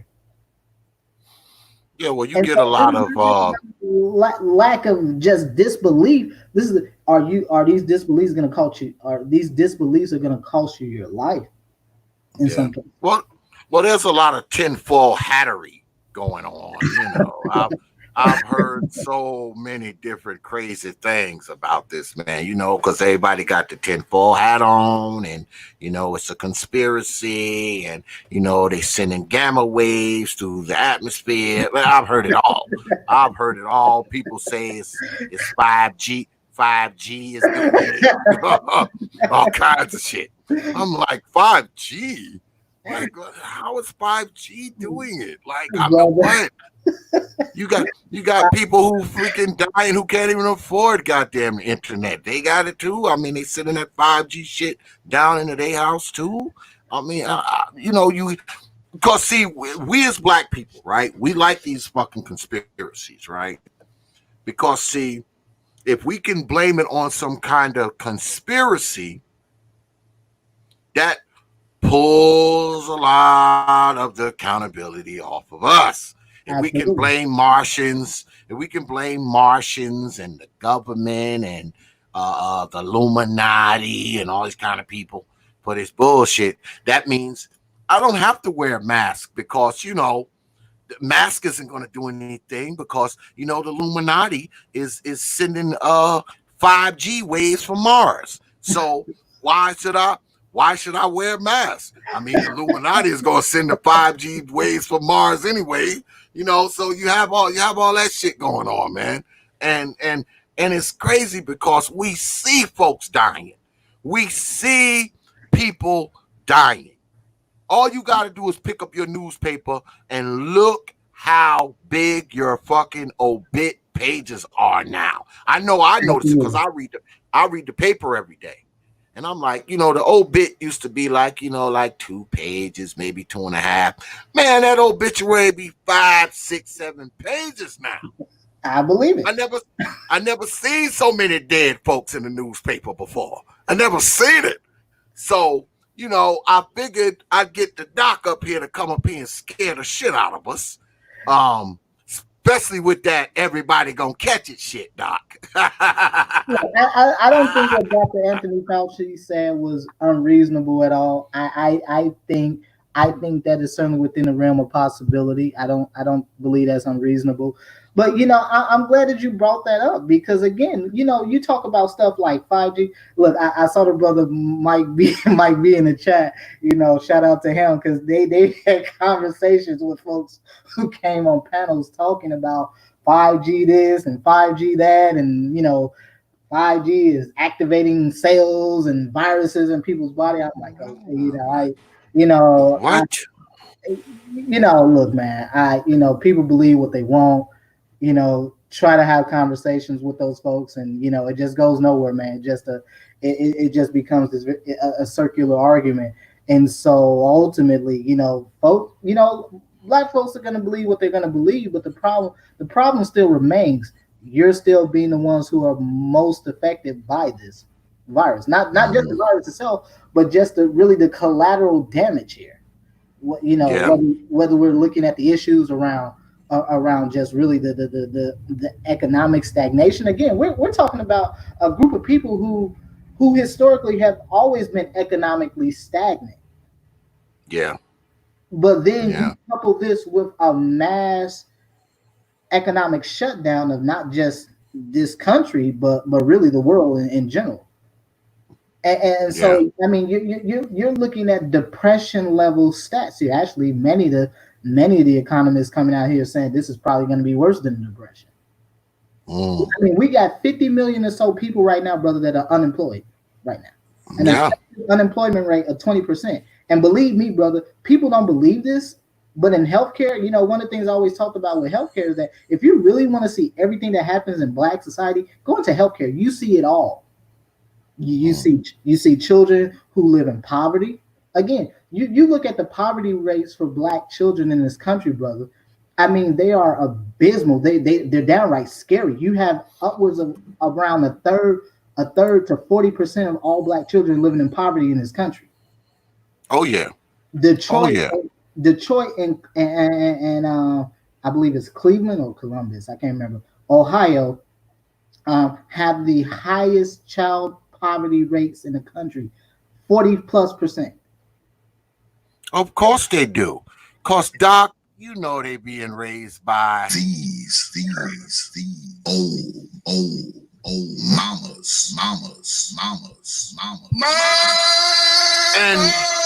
And not I had to get one of those. I had to get one of those in there. And not only that, Doc. A lot of these, cause I see them. Okay, I see the one thing I could say. Shout out to the brothers in North Carolina, because as I make my travels and do my rounds and run around and do my routes and shit, I see brothers with masks on. But when I look at the women, they're not wearing the masks. majority of them that I see don't have a mask. And when they got 2 and 3 kids trailing behind them, none of those children have on masks either. I'm glad. And it's like, I'm so like, what the hell? What the hell?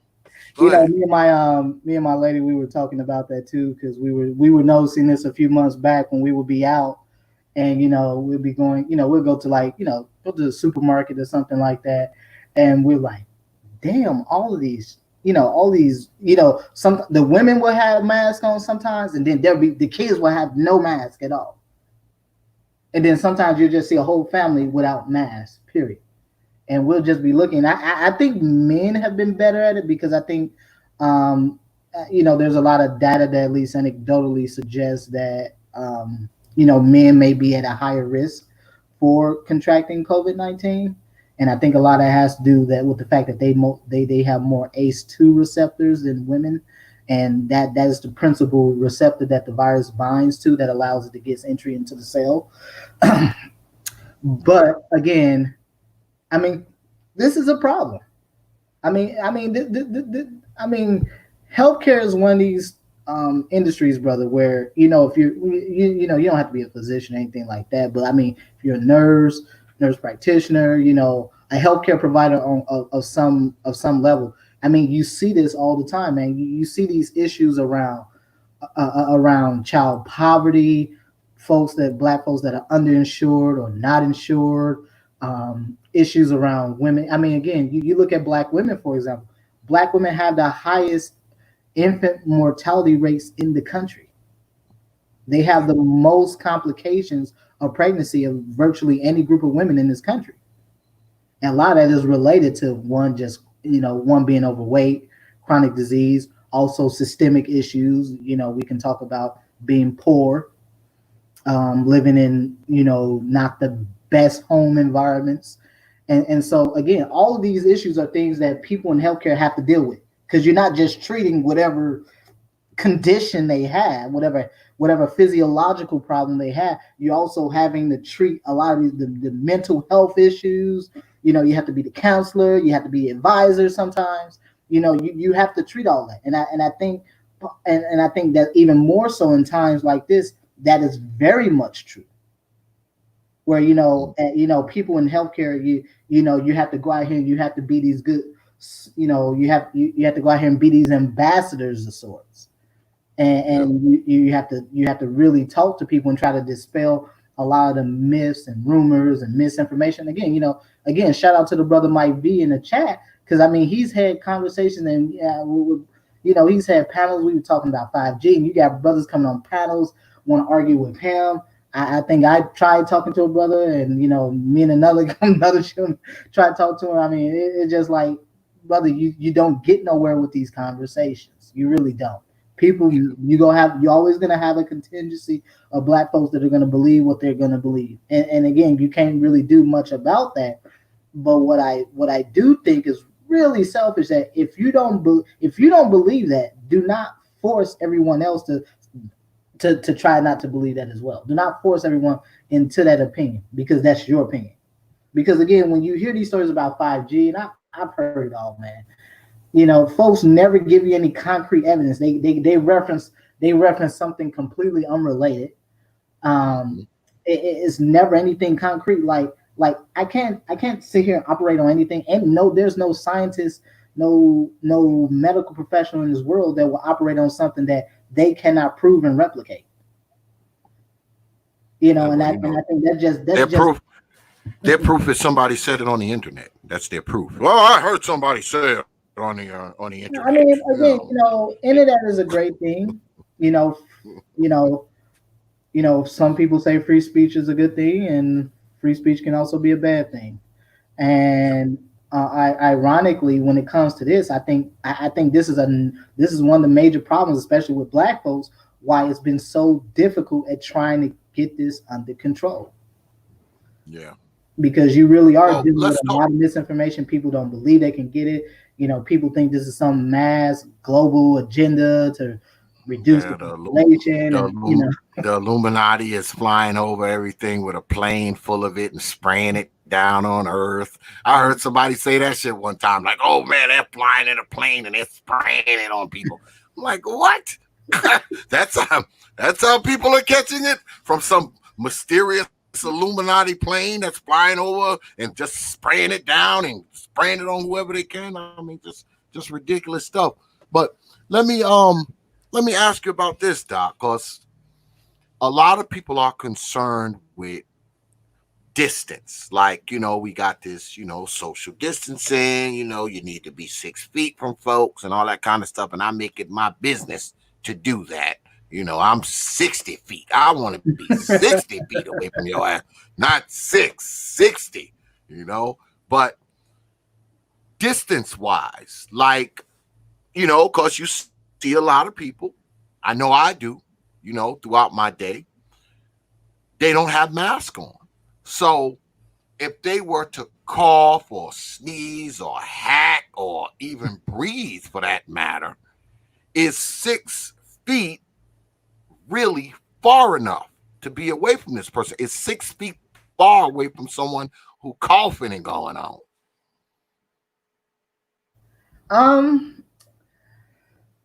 Yes and no. I think for most interactions, yes. I mean, again, I think just naturally, people's natural reactions, given everything that's going on, you see a person coughing, people are gonna give them a lot more than 6 feet. Mm-hmm. Even the most skeptical people, I think when they get around folks and they see folks coughing and stuff, I think the natural reaction will be that you go give them quite a bit more than just 6 feet.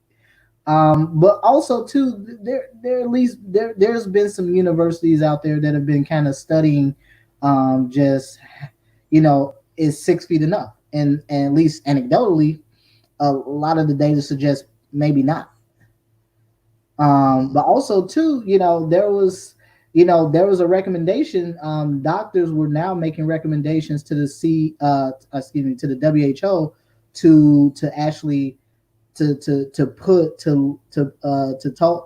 put recommendations because corona, because there's a lot of evidence that at least at surface level suggests that the coronavirus is also an airborne pathogen as well, not just something that's transmitted through droplet.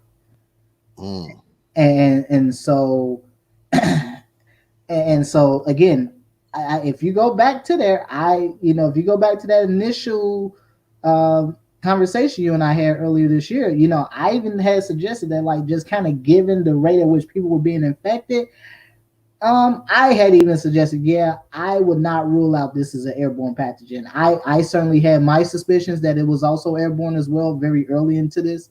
And again, just a few weeks back, there were, you had a number of physician groups that were lobbying to the WHO to them to classify COVID-19 as an airborne pathogen as well. And so again, is 6 feet I think for most things that people do, like if you're just standing in line at a grocery store, or you're at a department store or whatever, you're just shopping, you stand in line waiting to check out, I think 6 feet is fine. I think that works fine, but I also believe too that if you were around someone that's coughing and sneezing, is 6 feet ideal? Probably not. I'll probably say no. Just because, again, particles come out very forcefully out of your mouth through the respiratory tract, and they spread, they can linger in the air, and that goes to the whole airborne fact. And so again, I think for most things, 6 feet is fine. I think now, I just think that naturally, if people are around folks that are coughing and I think just people are just kind of paranoid in general, and so they naturally gonna space out. So I damn sure am. Goddamn, you go to coughing, I'm gone. Goddamn it, I am gone. So being that it's airborne, should we be weary of ventilation, the ventilation system, on buildings and stores and things of that nature? I mean, is that possible to contract it that way if they got, they got a bad ventilation system where it don't really filter the air like it's supposed to? I mean, should we be concerned with that?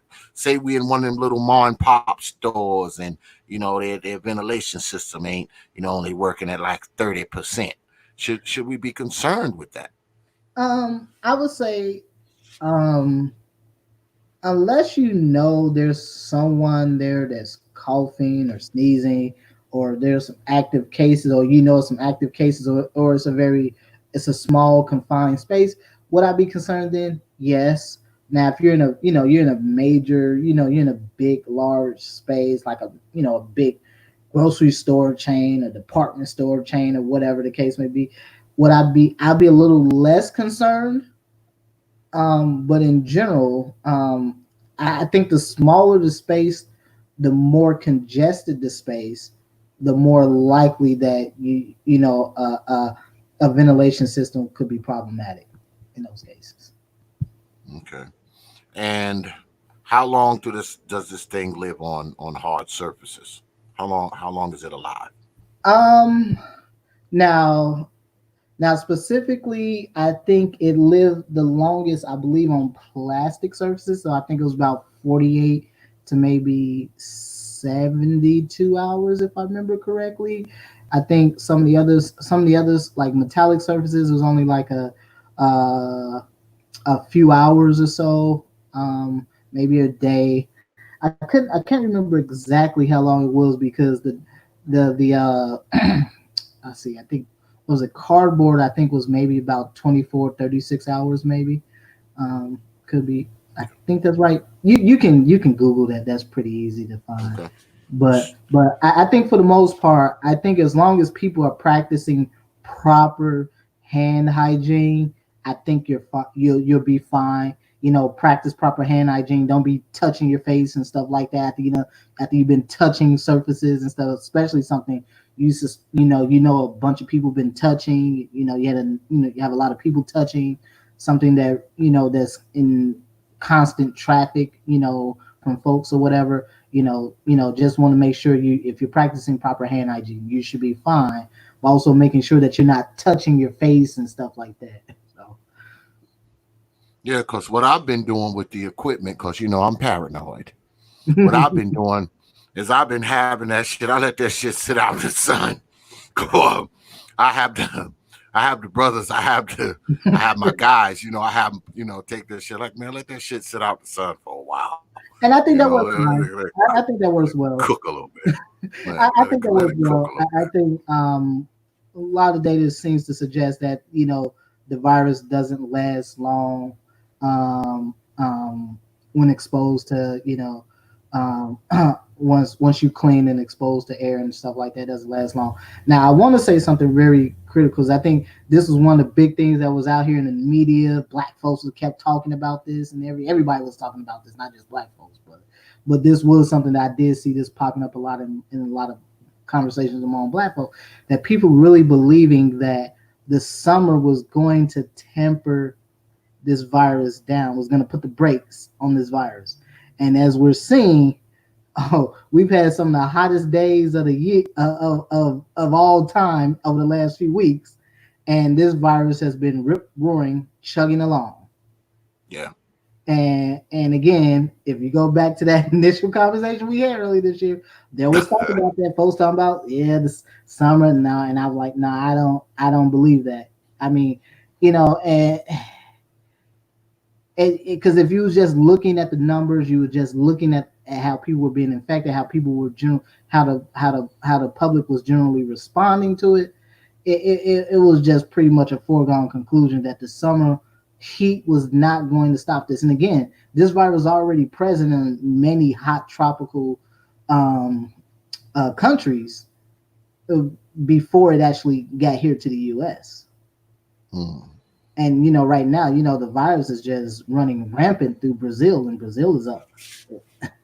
I mean, they're right behind the U.S. in the total number of cases and fatalities, and they've probably had an even worse response to the virus than even the U.S. And again, very warm country, and again has not at all put the kibosh on this virus at all. Has not slowed this virus down, not one bit.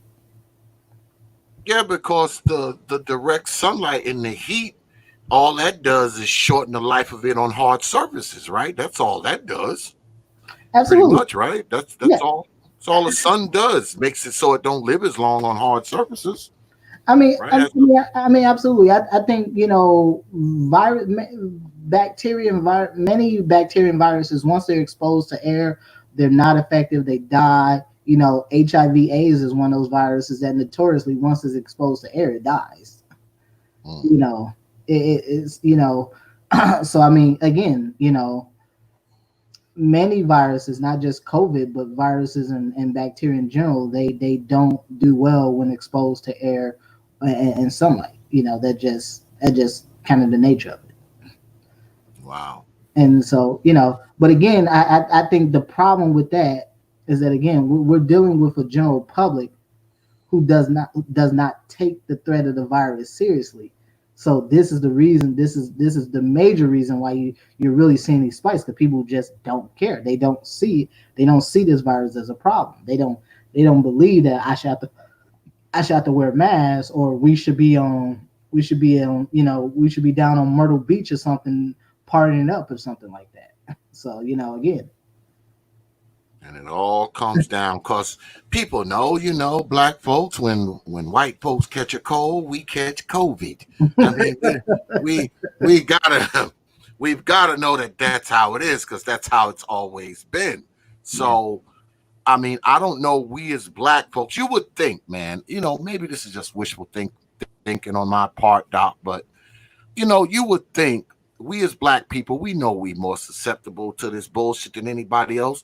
You would think that we would be the most adamant about, wearing masks and, avoiding crowds. And, man, just a block away from me, man, they had this humongous block party. And Really. I'm like, these Negroes are out of their goddamn minds. I was nervous driving by it, let alone, well, then people were asking me, oh, X, you're not going. I'm like, man, I'm not fucking going down there, buddy. Are you kidding me? Get the fuck out of here. I was nervous driving by it.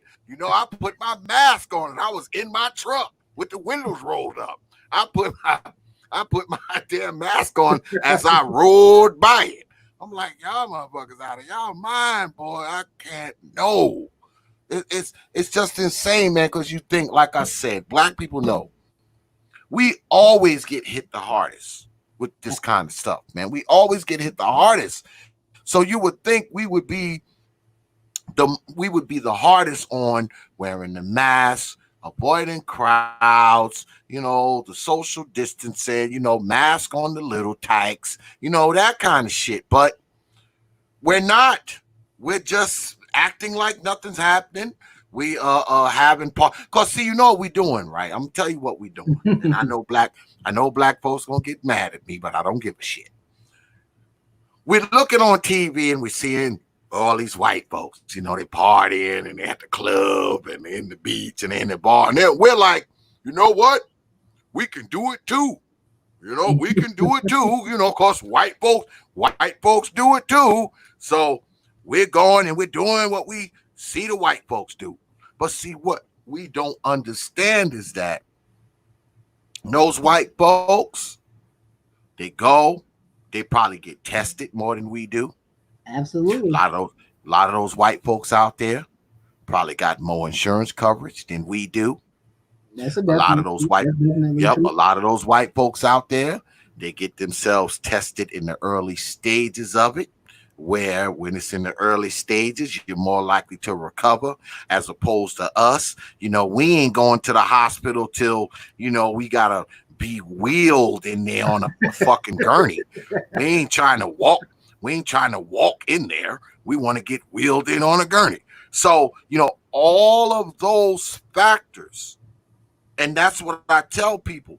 Quit trying to do what you see these white folks do. See, that's the thing with us, man. We always copying the bullshit that white folks do. Why do we always copy the bullshit? Why we can't copy the good shit? Like saving your money, having good credit, buying a home, taking care of your kids, getting married, have a family. Why are we not mimicking none of that shit? But boy, we want to mimic them partying though, and now half of us in the goddamn party, now we in the fucking ICU. All right.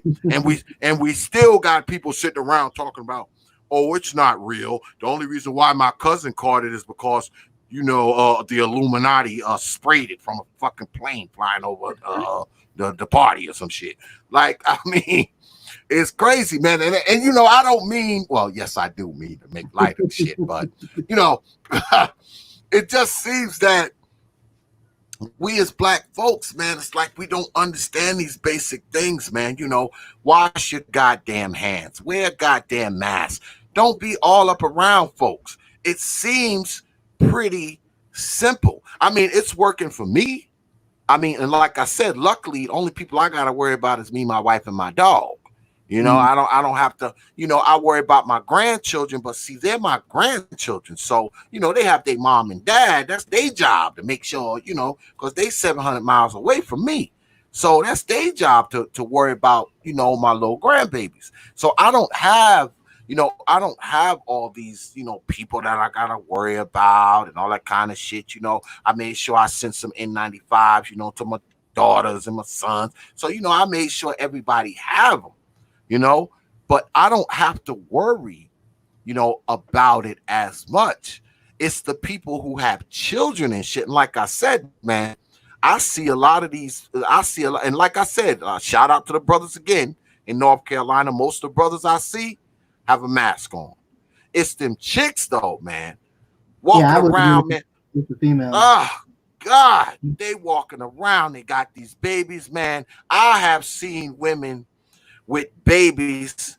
Not only do the baby not got on no mask, the baby ain't got on no fucking shoes. And I read somewhere, and I meant to ask you about that the shit can be carried on the floor.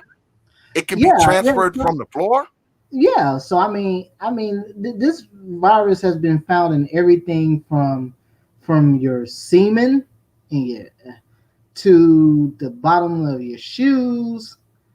I mean, to your feces. I mean, it's been found in just about every place you can think of. I mean, there was actually some articles I was reading where scientists were finding the virus in men's sperm. It has long been they long knew it could be in the feces. They known that for months. I mean, it was actually even the thing with the shoes, it being on the bottom of shoes and stuff like that. They knew about that a few months back as well too. I mean, so yeah, it's really just, even if you don't believe in this, you don't believe in the COVID-19, or you don't believe that you can catch it or whatever, and you got young children, at least just do your civic duty to protect them. Yeah. Do your parental duty and protect them. Again, I would just say, anecdotally speaking, yes, I probably would say the biggest offenders are probably black women, especially if they have children. Yes. And I think black men have been far more proactive, about making sure that they're wearing masks in public. And yeah, typically when I do see black folks without masks, it's usually women. Yeah. And they have the little tykes, man. And I'm telling you, man, I seen this one man, the baby, walking with no damn shoes on. And all I could think was, damn, that shit may be on the floor, girl. The number one, you don't have a mask on, the baby don't got a mask on, and the baby ain't got on no goddamn shoes. All I could do, man, was shake my fucking head, Doc, and think to myself, these old mamas.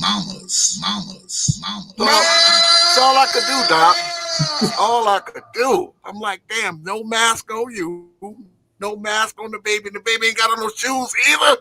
Come on. I mean, Jesus. Well, I'm glad I don't got no babies by none of these hoes. Jesus Christ, boy. It's nuts, man.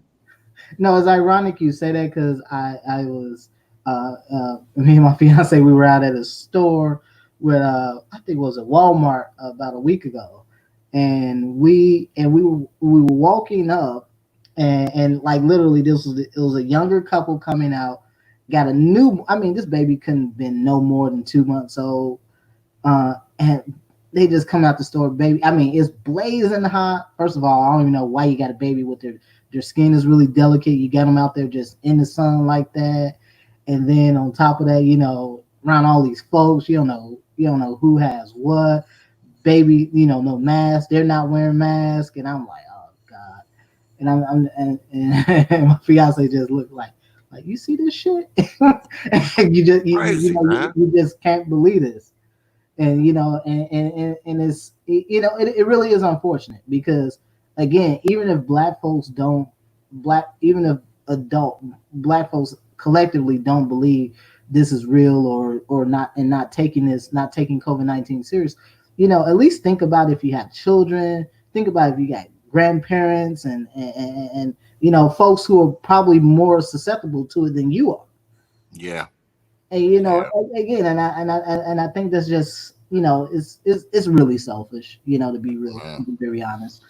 And it's irresponsible as hell Yeah, no, because absolutely. I mean, I ride around, me and my wife, we ride around the car, go somewhere, and she'll see sometimes she catch it before I catch it. She live with me, so she know what the fuck I think about shit. And she'll see one of these old fucking mamas, with a bunch of kids with no mask on and no shoes on and shit like that. And she'll look at me and she'll be like, "Oh, don't say it, don't say it," because she know I'll be like, "These old mamas." You're like, "Oh, don't say it, don't say it. I know you're thinking it. Don't say it." It's just crazy, man, because you're an adult, fine, right? You're an adult. You don't want to wear a mask, fine. Don't wear no mask. Catch the shit, die, whatever you want to do. But I mean, the little ones at the very least should be protected, even if you don't think it's real.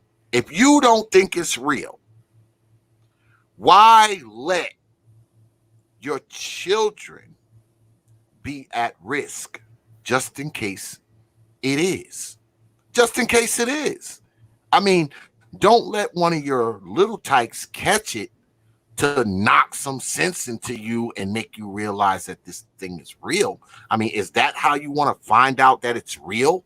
By your 3-year-old, your 4-year-old, 5-year-old, 6-year-old catching the shit because you got them running around and all around folks with no mask on and no shoes on, and they touching shit, and they rubbing it in their face. And I mean, is that how you want that? Is that how you want to be brought to the reality that this shit is real? I mean, come on, man. Let's What be honest. That's stupid. and fundamentally, this is kind of sort of the disheartening part sometimes when you're in healthcare, brother, and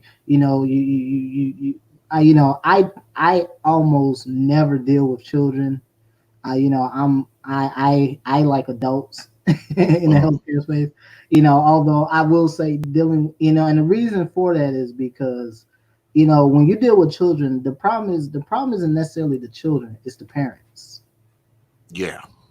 And and, Yeah. and, and oftentimes, again, this is why I say, like, if folks want to consider a career, you ain't got to go to medical school or anything like that, but get into healthcare, in some capacity, nurse practitioner, PA, whatever, you know, and when you start to interact with folks, with children and stuff like that, and you almost always see that the problems that children have are directly related to the parents themselves. So again, so you're looking at this COVID-19 crisis. What is the conversation we've been hearing for the last few weeks? Reopening the schools, and you got black women out here talking about, oh, the kids need to go back to school. You got white folks talking about kids need to go back to school. But if you really think about why black folks are saying this because, let's just be frank here, a lot of kids are coming. Most of these kids are from single mother households. Hmm. These mothers are kind of tired of being stuck in the house with these children, and they don't, children probably getting on their nerves. Kids just being kids. Well, they used to them being gone 7, 8, 9 hours out the day, Yeah, because so you they need to can still be that lay baby. around. Yeah, they can lay around the house and smoke weed and suck dicks and do all the kind of shit they used to doing throughout the day. You got the baby, you got 4 and 5 of them, because they be having 3, 4, and 5 of them. So Yeah. you got 3, 4, and 5 of them school age. They home now. So guess what you got to do? You have to be their mother. Yeah, yeah, you got to be their mother. And we don't. These old mamas don't want to do that. They don't want to be their mother all day. They want to put them on that bus and see in 8 hours, little Jimmy. I'm going off to fucking see my boyfriend and smoke weed, drink beer, and do bullshit. So I know I have seen these videos where you got these women literally to their wits end. Oh my God, y'all got to open school back. Oh, my kids driving me crazy. Oh, these kids got to go back to school because see, now that the kids are home all the time, they actually have to pretend to be a parent. Something they're not used to doing. They're not used to being their parent. They're not used to having to feed them, throughout the day, and they home all the time, so their laundry and shit need to be done. You gotta try to find some type of activity for them, be their parent. They don't want to freaking do that. Absolutely not. I'm gonna ask you a couple more questions. And I'm gonna let you go, Doc. Okay. Do you think? Well, I know you said we probably won't get right as far as the economy till 2024, 2025. When are we gonna get right with this virus, in your estimate? When is that gonna happen? I think when we can get this, can we get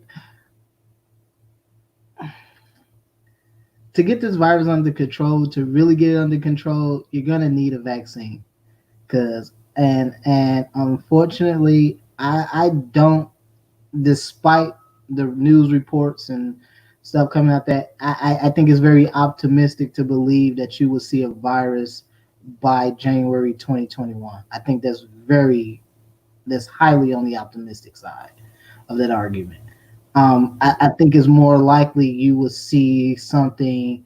Maybe mid-year, but most likely near the end of 2021, going into 2022. And I think for the most part, this virus is here to stay. This virus is in rotation. This virus is here to stay, vaccine or no vaccine. This virus is not going anywhere. We will never completely eradicate it, because again, there are a lot of viruses that we thought were eradicated. We thought the bubonic plague was eradicated, but there were just squirrels tested positive in Colorado, I believe. I think it was Colorado or something like that. Were testing positive for the bubonic plague. We thought polio was eradicated, and we've seen polio come roaring back in a number of countries. Again, we've seen. You thought you got rid of Ebola. Ebola came back a few years ago. So this virus in particular, this virus I think is here. This virus is here to stay. This virus is not going anywhere. I would probably say I wouldn't be surprised if this virus is kind of sort of in a more regular rotation, almost like the flu virus of sorts. Yep. That was going to be my next question. Do you think it's going to become? Do you think it's going to become like a seasonal thing? Because there's a quote unquote flu season. Is there going to be a COVID season? I wouldn't be surprised. I mean, at the rate at which things are going now, and the way we're discovering this again. I mean, we're a virus is being. You have companies that are rushing to develop a vaccine for COVID-19, and we don't even have a standardized treatment, brother. There is no standardized treatment. Yeah, you have some medication out here like remdesivir or dexamethasone or something like that we can that treats the symptoms, but to actually treat the virus itself, no, there's nothing out there that does that right now. And I don't think there's not going to be anything out there any medications out there that specifically target COVID-19 for quite some time. So and again, I think this virus has this virus is going to continue to mutate. We're going to see different strains of it, and ultimately, I don't see a scenario where this virus will just be eradicated, and this will just be something we'll talk about. Yeah, from the years of 2019 through 20 22 or whatever, the world was gripped in the COVID-19 pandemic. No, I see more of a scenario where this is just going to be something that we're going to always have to be vigilant about. All right, here's my last and final question. Will you come back Yeah, in a brother. few months so we can talk about this shit? Cause something tells me that there's gonna be more shit to talk about down the road, a few months down the road. There's gonna be more shit to talk about. So will you come back, man, and update us on this shit? Absolutely, brother. Here's the ironic thing, brother. Right now we're just on the. I think people think that, oh yeah, we saw the initial flare up and then the curve flattened and then we're seeing the second phase. No. Folks, black folks specifically are not getting this. This is only the beginning. This is only the beginning. Wow. And I would not be surprised that in the coming months, brother, you hear these nightmare scenarios popping up. We getting hit with this double whammy of the flu. We getting hit the double whammy of the flu and COVID-19. Folks are getting the flu, but folks are getting COVID-19, but we think it's the flu. It's already, you already have a problem in this country in general getting people to believe vaccinations work. Because this has been a huge issue, for the past few years, where you had this huge movement. Because the whole anti-vaccine thing, it was contrary to popular belief. It didn't really start with black folks. It actually started with white folks, and black folks just kind of jumped on the train. Yeah, well, we gotta try to do what white folks do. They were saying that the vaccinations were making kids develop autism or some shit at one time. Like autism, they were talking about folks having severe reactions to vaccinations. You're literally talking about, people have reactions to vaccination? Yeah, they can. But you're literally talking about a 10% here. Very small percentage, extremely small percentage of people who could potentially have a severe reaction. But again, it would not be out of the realm of possibility to believe that in the coming months, brother, we're going to see a scenario that looks like something that we really hoped would never happen. Wow. You got to come back, Doc. Gotta come back, man. Update us. I'm gonna come knocking in a few more months, man. Like, Doc, we gotta talk about this crazy shit I just saw on TV today. Well, yeah, like I said, if again, a lot of this is, what we know now is not always exact. Things are changing, things are evolving every day. Yeah, right now I don't believe there will be a vaccine available by January 2021. I think that's very optimistic. However, I could be wrong on that. It very well could be that, people are up 24/7 doing what needs to be done and hopefully getting one to market. But again, with that comes the questions are, will this vaccine work? Is it effective? Does it provide short-term or long-term immunity?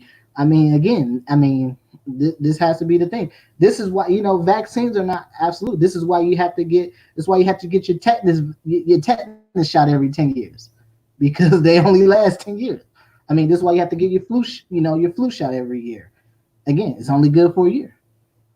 So everything, things are not exact, and nothing is ever exact.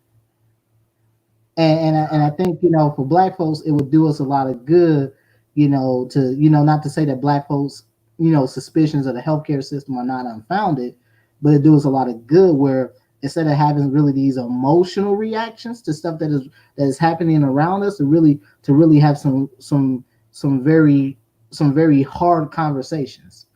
And some of those hard conversations do have to revolve around, what will be our response, because whether or not we believe the coronavirus is real or not, whether or not black people believe that's the case, the problem is that black folks are still going to be the ones feeling a lot of the pain out here. whether that's the folks who are having to deal with the coronavirus, or you're feeling that economic pain. Because right now, we already know what those benefits, those unemployment benefits, are expiring this week in many states. Yep. And right now there's not a whole, they're claiming that they're talking, but right now there doesn't seem to be a lot of movement to put that extra $600 people were getting every week in unemployment benefits back into a new stimulus package.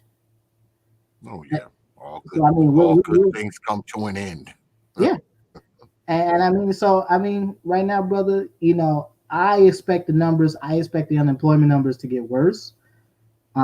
Because right now there's a lot of layoffs that are going to be going to be happening specifically with the airline industry in the coming months. Most of those layoffs that are going to be happening at United and American and Delta and stuff like that stuff's not happening till like September. Yeah. So I would say next time I come back home, brother, we gonna be seeing some even some heavier tolls from this fallout. Oh yeah, man. I'll come a knocking again, Doc, man. I appreciate it, man. I always appreciate your wisdom, man, and your understanding of these things, man. And you clarify these things for us, man, and clarify for me, man. I appreciate you, brother. I do.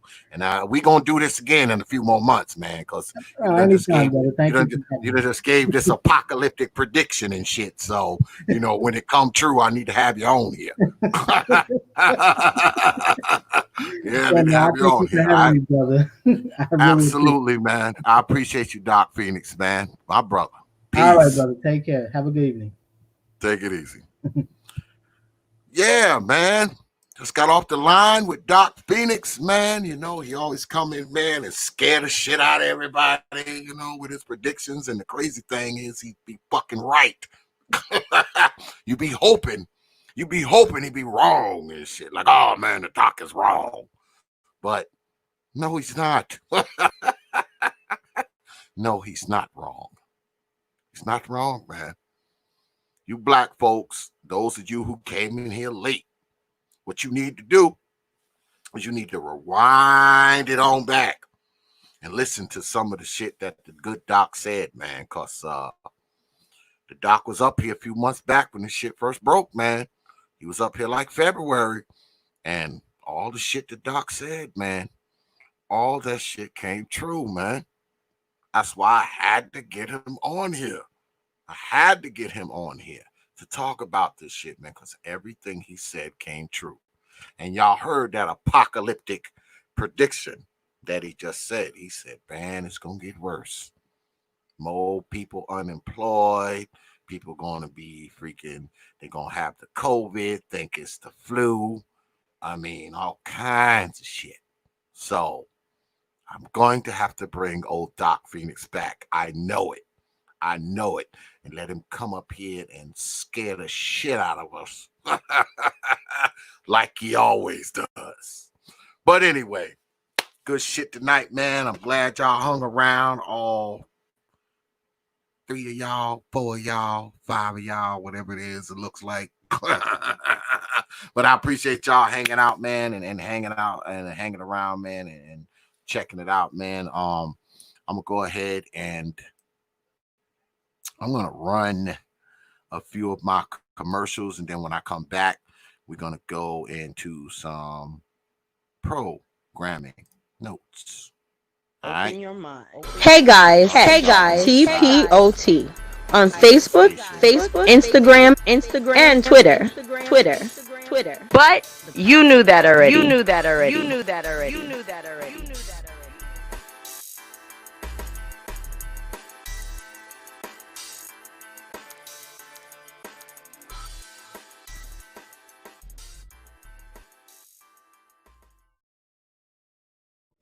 Open your mind.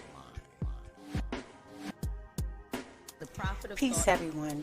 You may have noticed the super chat icon is missing because T.P.O.T has been demonetized. Yes, so if you would like to show your support, we would really appreciate it. If so, you have to use the Cash App or StreamYard donation tab. We won't let the speech police at YouTube stop you from showing your support to T.P.O.T. Remember, StreamYard, and Cash App is how you donate to T.P.O.T. Thank you. And one more thing, folks. Kiss my black ass. YouTube.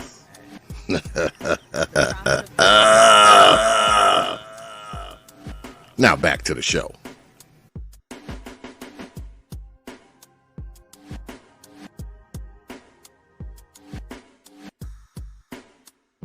You know.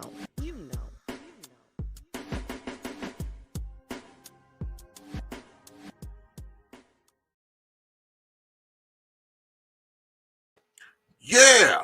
So we're gonna go ahead. We're gonna wrap this thing up, man. I appreciate you good folks, man, for coming through as always. You good folks up here.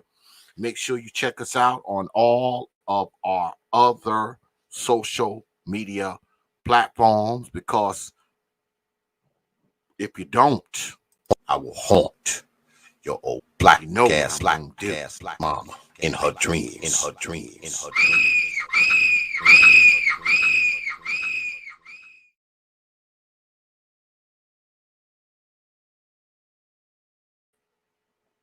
Yeah, that's what I'm gonna do.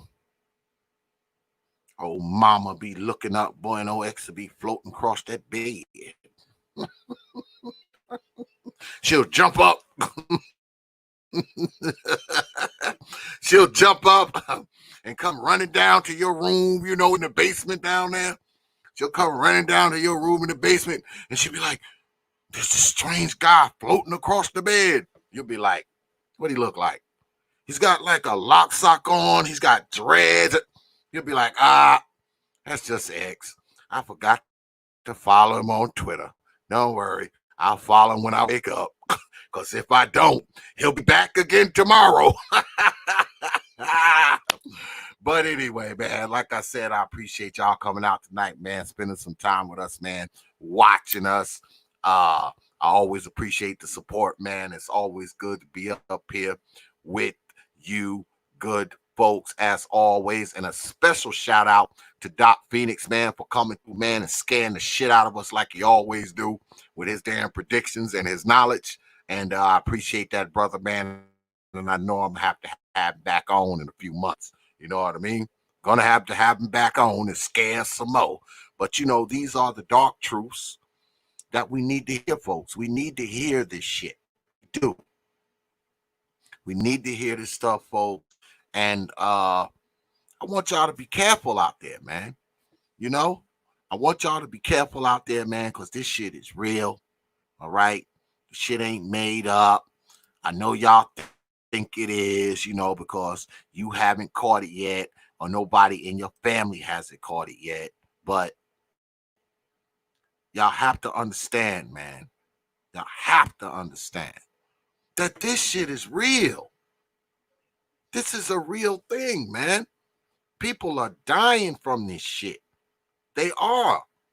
Now, I know me, OX. Now, I want to say, hey, look, let everybody get it, die, all that kind of stuff. Yeah, I say that kind of shit. But I don't really want y'all folks to die. I don't want you to get sick. I need you here. I need you right here listening to the T.P.O.T. YouTube page.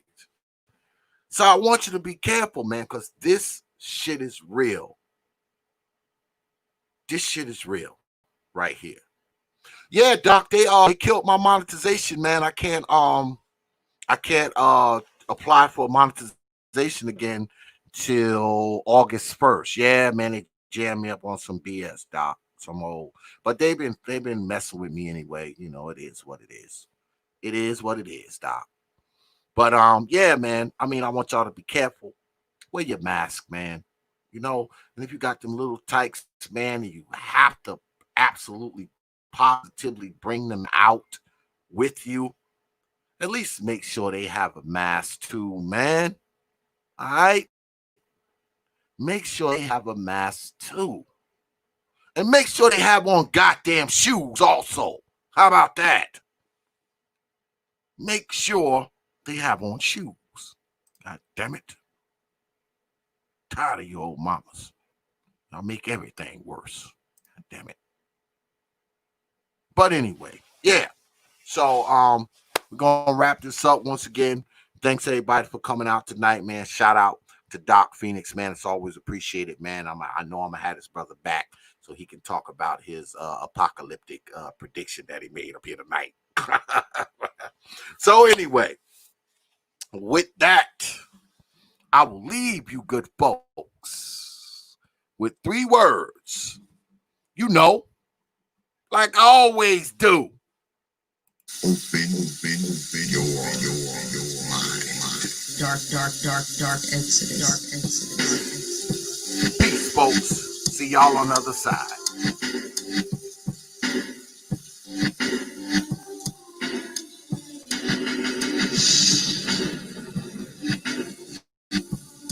The protest. Dark Exodus.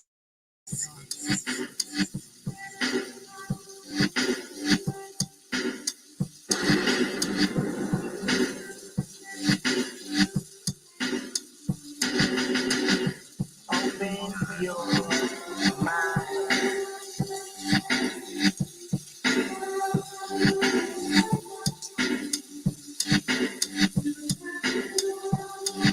You know.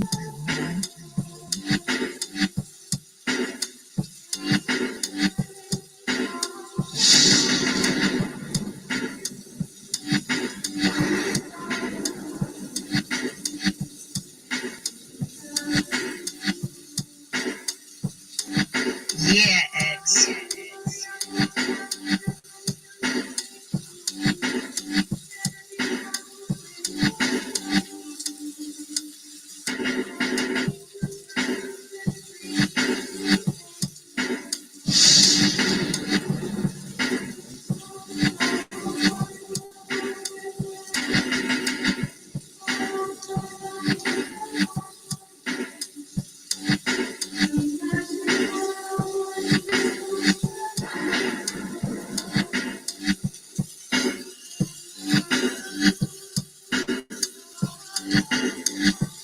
You know.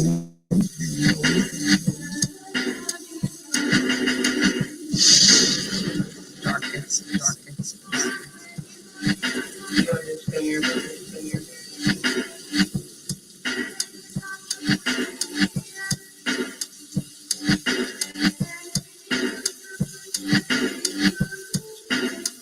Yeah, X.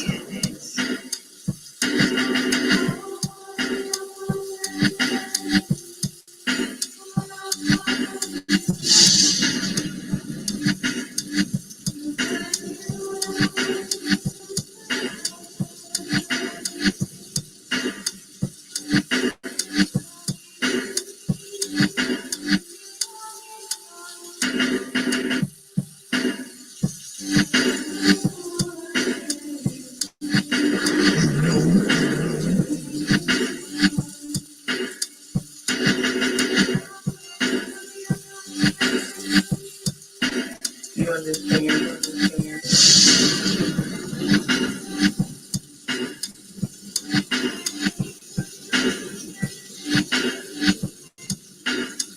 Open your mind.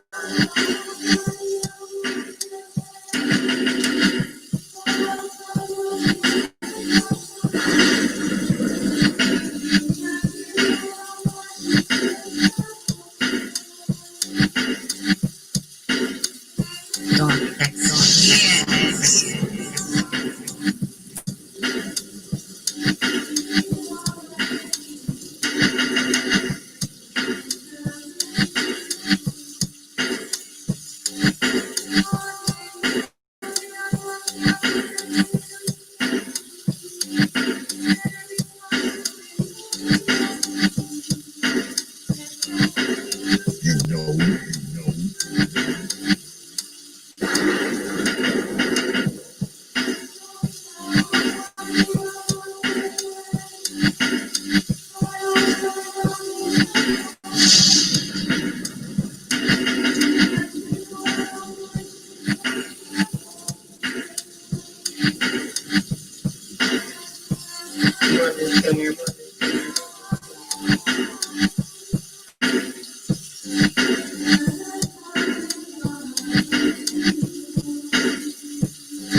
Yes.